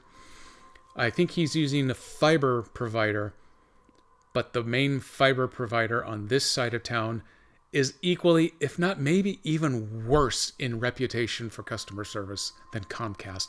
And oh my God, that is saying something. When I worked for the company that provided billing for all of the Comcasts across the country, which Comcast is plural, there's no such thing as the one Comcast, there were 2 Comcasts that were the worst for us to deal with. Comcast Minnesota, Comcast Portland. So I don't think he's really going to get his internet working, at least not to the level he wants it at. If he gets it running, he's going to dedicate his entire day to getting a studio set up, largely so that when his Australian overlords want him to start working and they have questions for him starting Sunday evening, he's able to respond and do computer work right away. I don't think he'll stream at all. He probably wouldn't even stream Sunday, so I don't think he's doing any. But if the internet's not working, I don't want to say boredom is going to set in with him, because technically he could start going through boxes and unboxing, and honestly, he doesn't have that much stuff to go through. But I think he's going to get bored a little earlier, which means we might go down a little bit earlier, which means my streaming might actually happen later than normal. If he gets on the horn at 8 tomorrow morning, says, holy crap, it's all here, I'm getting stuff set up, I'm not going to be ready for you guys to come down to like 7 or 8 tonight, then I will definitely do my 2 o'clock stream. My plan is to do 4 hours instead of my usual 2 hours. But exactly when that's going to start, I don't think I'm really going to know until tomorrow. If I had to put my money on it, I would say probably 2 to 6 Pacific is when I'll do my stream. It could shift probably 2 hours either way. I don't know. Dan might be super bored and absolutely nothing works, and he just wants someone to come and take him away from it, in which case we might spend a long afternoon with Dan, and then maybe I'll go on later. You should tell him to do an unboxing stream. I should tell him that, although honestly, most of the stuff he has, I think you actually see on stream. It's his studio and the stuff that goes behind him for display. He made sure to drink through his liquor supply so that he didn't have to move it, because Dan is totally a functional alcoholic. You've heard it here first, and you've also heard it from him, and you've also heard it from Jason, and you've heard it from a bunch of other places.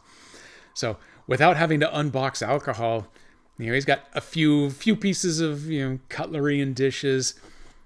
If he's done anything right, he's not really bringing much in the way of food down. Somehow every time we've moved, we end up bringing like 2 boxes of stuff just from the fridge, when honestly we probably should have just thrown it all out and started over again. But we do have a lot of kitchen stuff because Mrs. Jedi has spices you've never even heard of.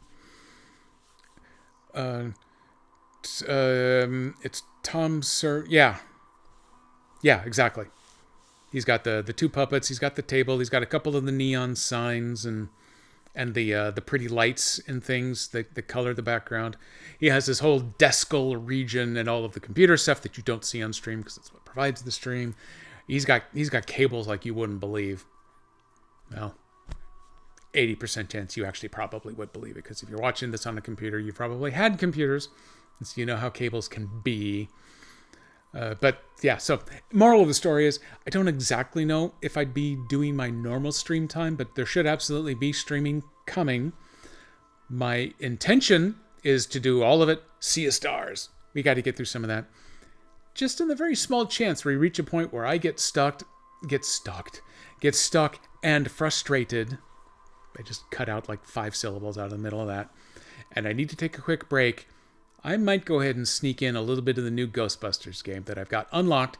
I've run through the tutorials so I get that boring junk out of the way. I'm up to the point where you could start doing missions for Garl. Garl needs to be avenged or whatever. Avenged or resurrected or both or neither. I don't know where the story's going to go. That's part of why I'm so excited. And unlike a certain Octopath game, there isn't the terrible level grind involved in this.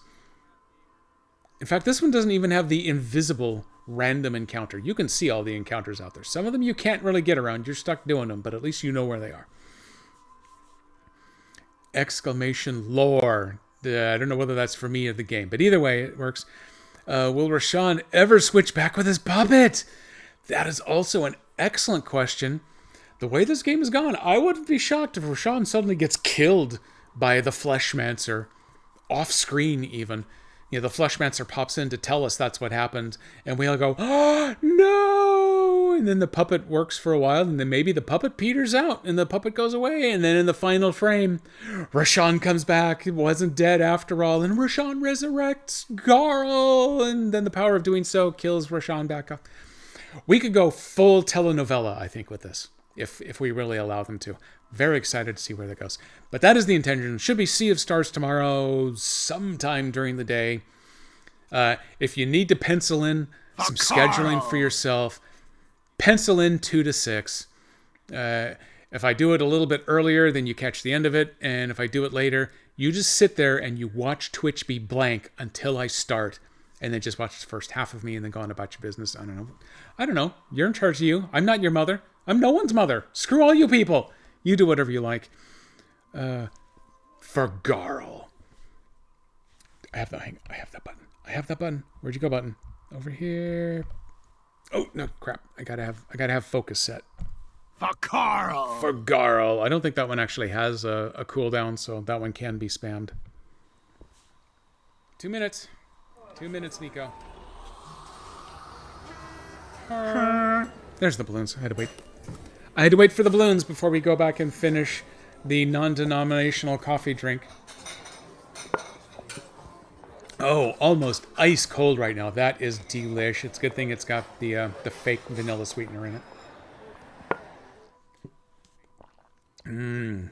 Lukewarm milk with a little bit of coffee and a whole bunch of false vanilla. It is delicious. I'll stay awake for a while with this. Honestly, I don't think there's enough caffeine in this to really do much.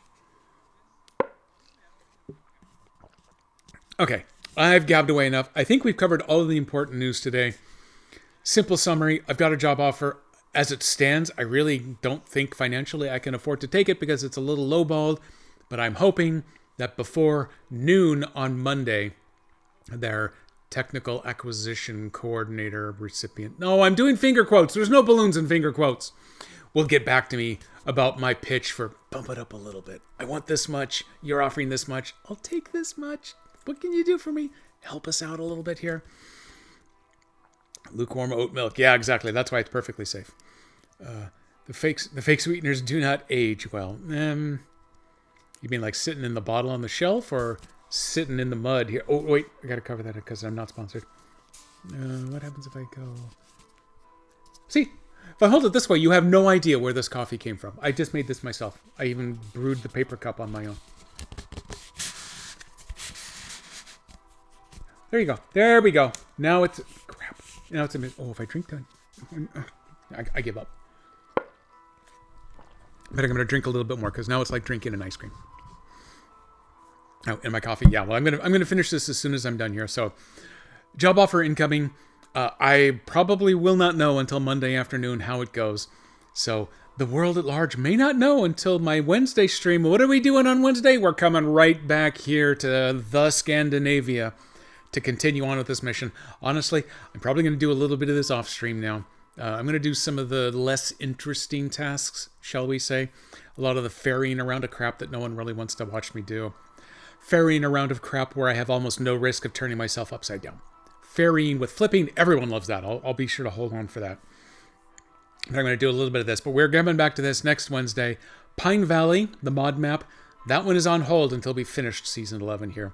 But we'll go back to that when this season is done. That's the one that's open to multiplayer. So if you're still lurking around Bardic, that is the map for multiplayer. Make sure that you get involved then. If you want to do any multiplayer off stream, though, just let me know. I'll fire up the other machine. We'll play that anytime. No, not a merman. We know how bad those can be. I've seen the movie where they finally let them go. Mrs. Jedi's project went gangbusters. We're going to graduation in December. That does remind me that if I actually do accept this job, that was the joke that I kept making, is they told me that the way the PTO system works is you kind of take whatever you want, whenever you want, just don't abuse the system. The one explicit piece of advice every single one gave me is don't work here for 6 weeks and then tell them you're taking 6 weeks off. Mrs. Jedi's graduation would come 6 weeks after my start date. It would only involve 2 days off. Oh, that's right. It doesn't recognize the foul English. Oh, nope, it did. Oh, I take it back. No, that's the foul English one. Crap, I can't even get that straight. I'm horrible at this. I should just give up. I'm going home. I'm going home. I'm going to clear the chat because I've got a button that does it. Does it. Damn it. Just give them. You can finish that sentence later, Nico. We don't need that. 2 minutes. 2 minutes, Nico. 2 minutes, Nico. Actually, that is the other thing they said, is don't show up. Don't send an email Monday morning letting them know that you're already on the plane for 2 weeks of vacation. So that, and don't take 6 weeks off 6 weeks after you've been here. So I'll see how well 2 days off after 6 weeks goes. If the job goes through, who knows? If I get any updates over the weekend, I will let you know on each of these Saturday and probably Sunday streams. If we stream Sunday, me and you, Nico, we're gonna do some guest star. We're probably gonna do some Torchlight at least. If guest star is a complete failure, then I might do a little Ghostbusters there too. I don't know. I got to get Ghostbusters in somewhere because I want to play the game. I don't want to play a whole lot off stream though, because I want to get started with a simple Buster first, sharing with the world. Even though I think the game's been out for a while on every other platform. Guest star and Torchlight. Torchlight, guest, Torch star, or guest light. They're all terrible. I don't want any of those. Screw those all. Let me get the music started. I'm going to send you to the end screen. We're going to let that go for a few seconds here. And then I will just shut everything down. You know what? As an experiment, I'm going to put on some music. I'm going to go to the end screen. I am going to push the play an ad button. You know, why not? Just in case it actually does anything. I just want to see if it works off of the Stream Deck. Don't watch it if you're... You can't watch it if you're subbed. So there's that. Otherwise... Don't bother sitting around. I think I've got it set to play a 30-second ad. And as soon as it's done, then I'm just going to kill the stream. We're all going to go home. It's all going to be a good time. Are you streaming tonight, Nico? Are you streaming now, Nico? Let me ask that. If you are streaming now, forget the whole ad thing. I'm just going to raid into you right now. If you are not streaming right now or in the next, 90 seconds or so, then screw it. We're going to play an ad, then we're all going to go home. Let me fire up the music here first. See how loud the music is. Chill EDM. I don't really get the E part out of this, but I got the chill. I'm liking it. You or not. You might be on the red brand later, as Tay calls it. I'm going to guess that's YouTube. I don't know what you people talk about. You guys are the weirdest people. Okay, screw it. Thank you for coming, everybody. I will see you tomorrow, maybe 2 o'clock Pacific, maybe earlier, maybe later. I don't know. Tune in and find out, or sign up. I don't know, screw around with the stupid bell thing, as the kids on the YouTube say. Maybe it'll tell you when I start. Maybe it'll tell you 5 minutes after I've started. Whatever. I spend so much time yakking. You'll never know.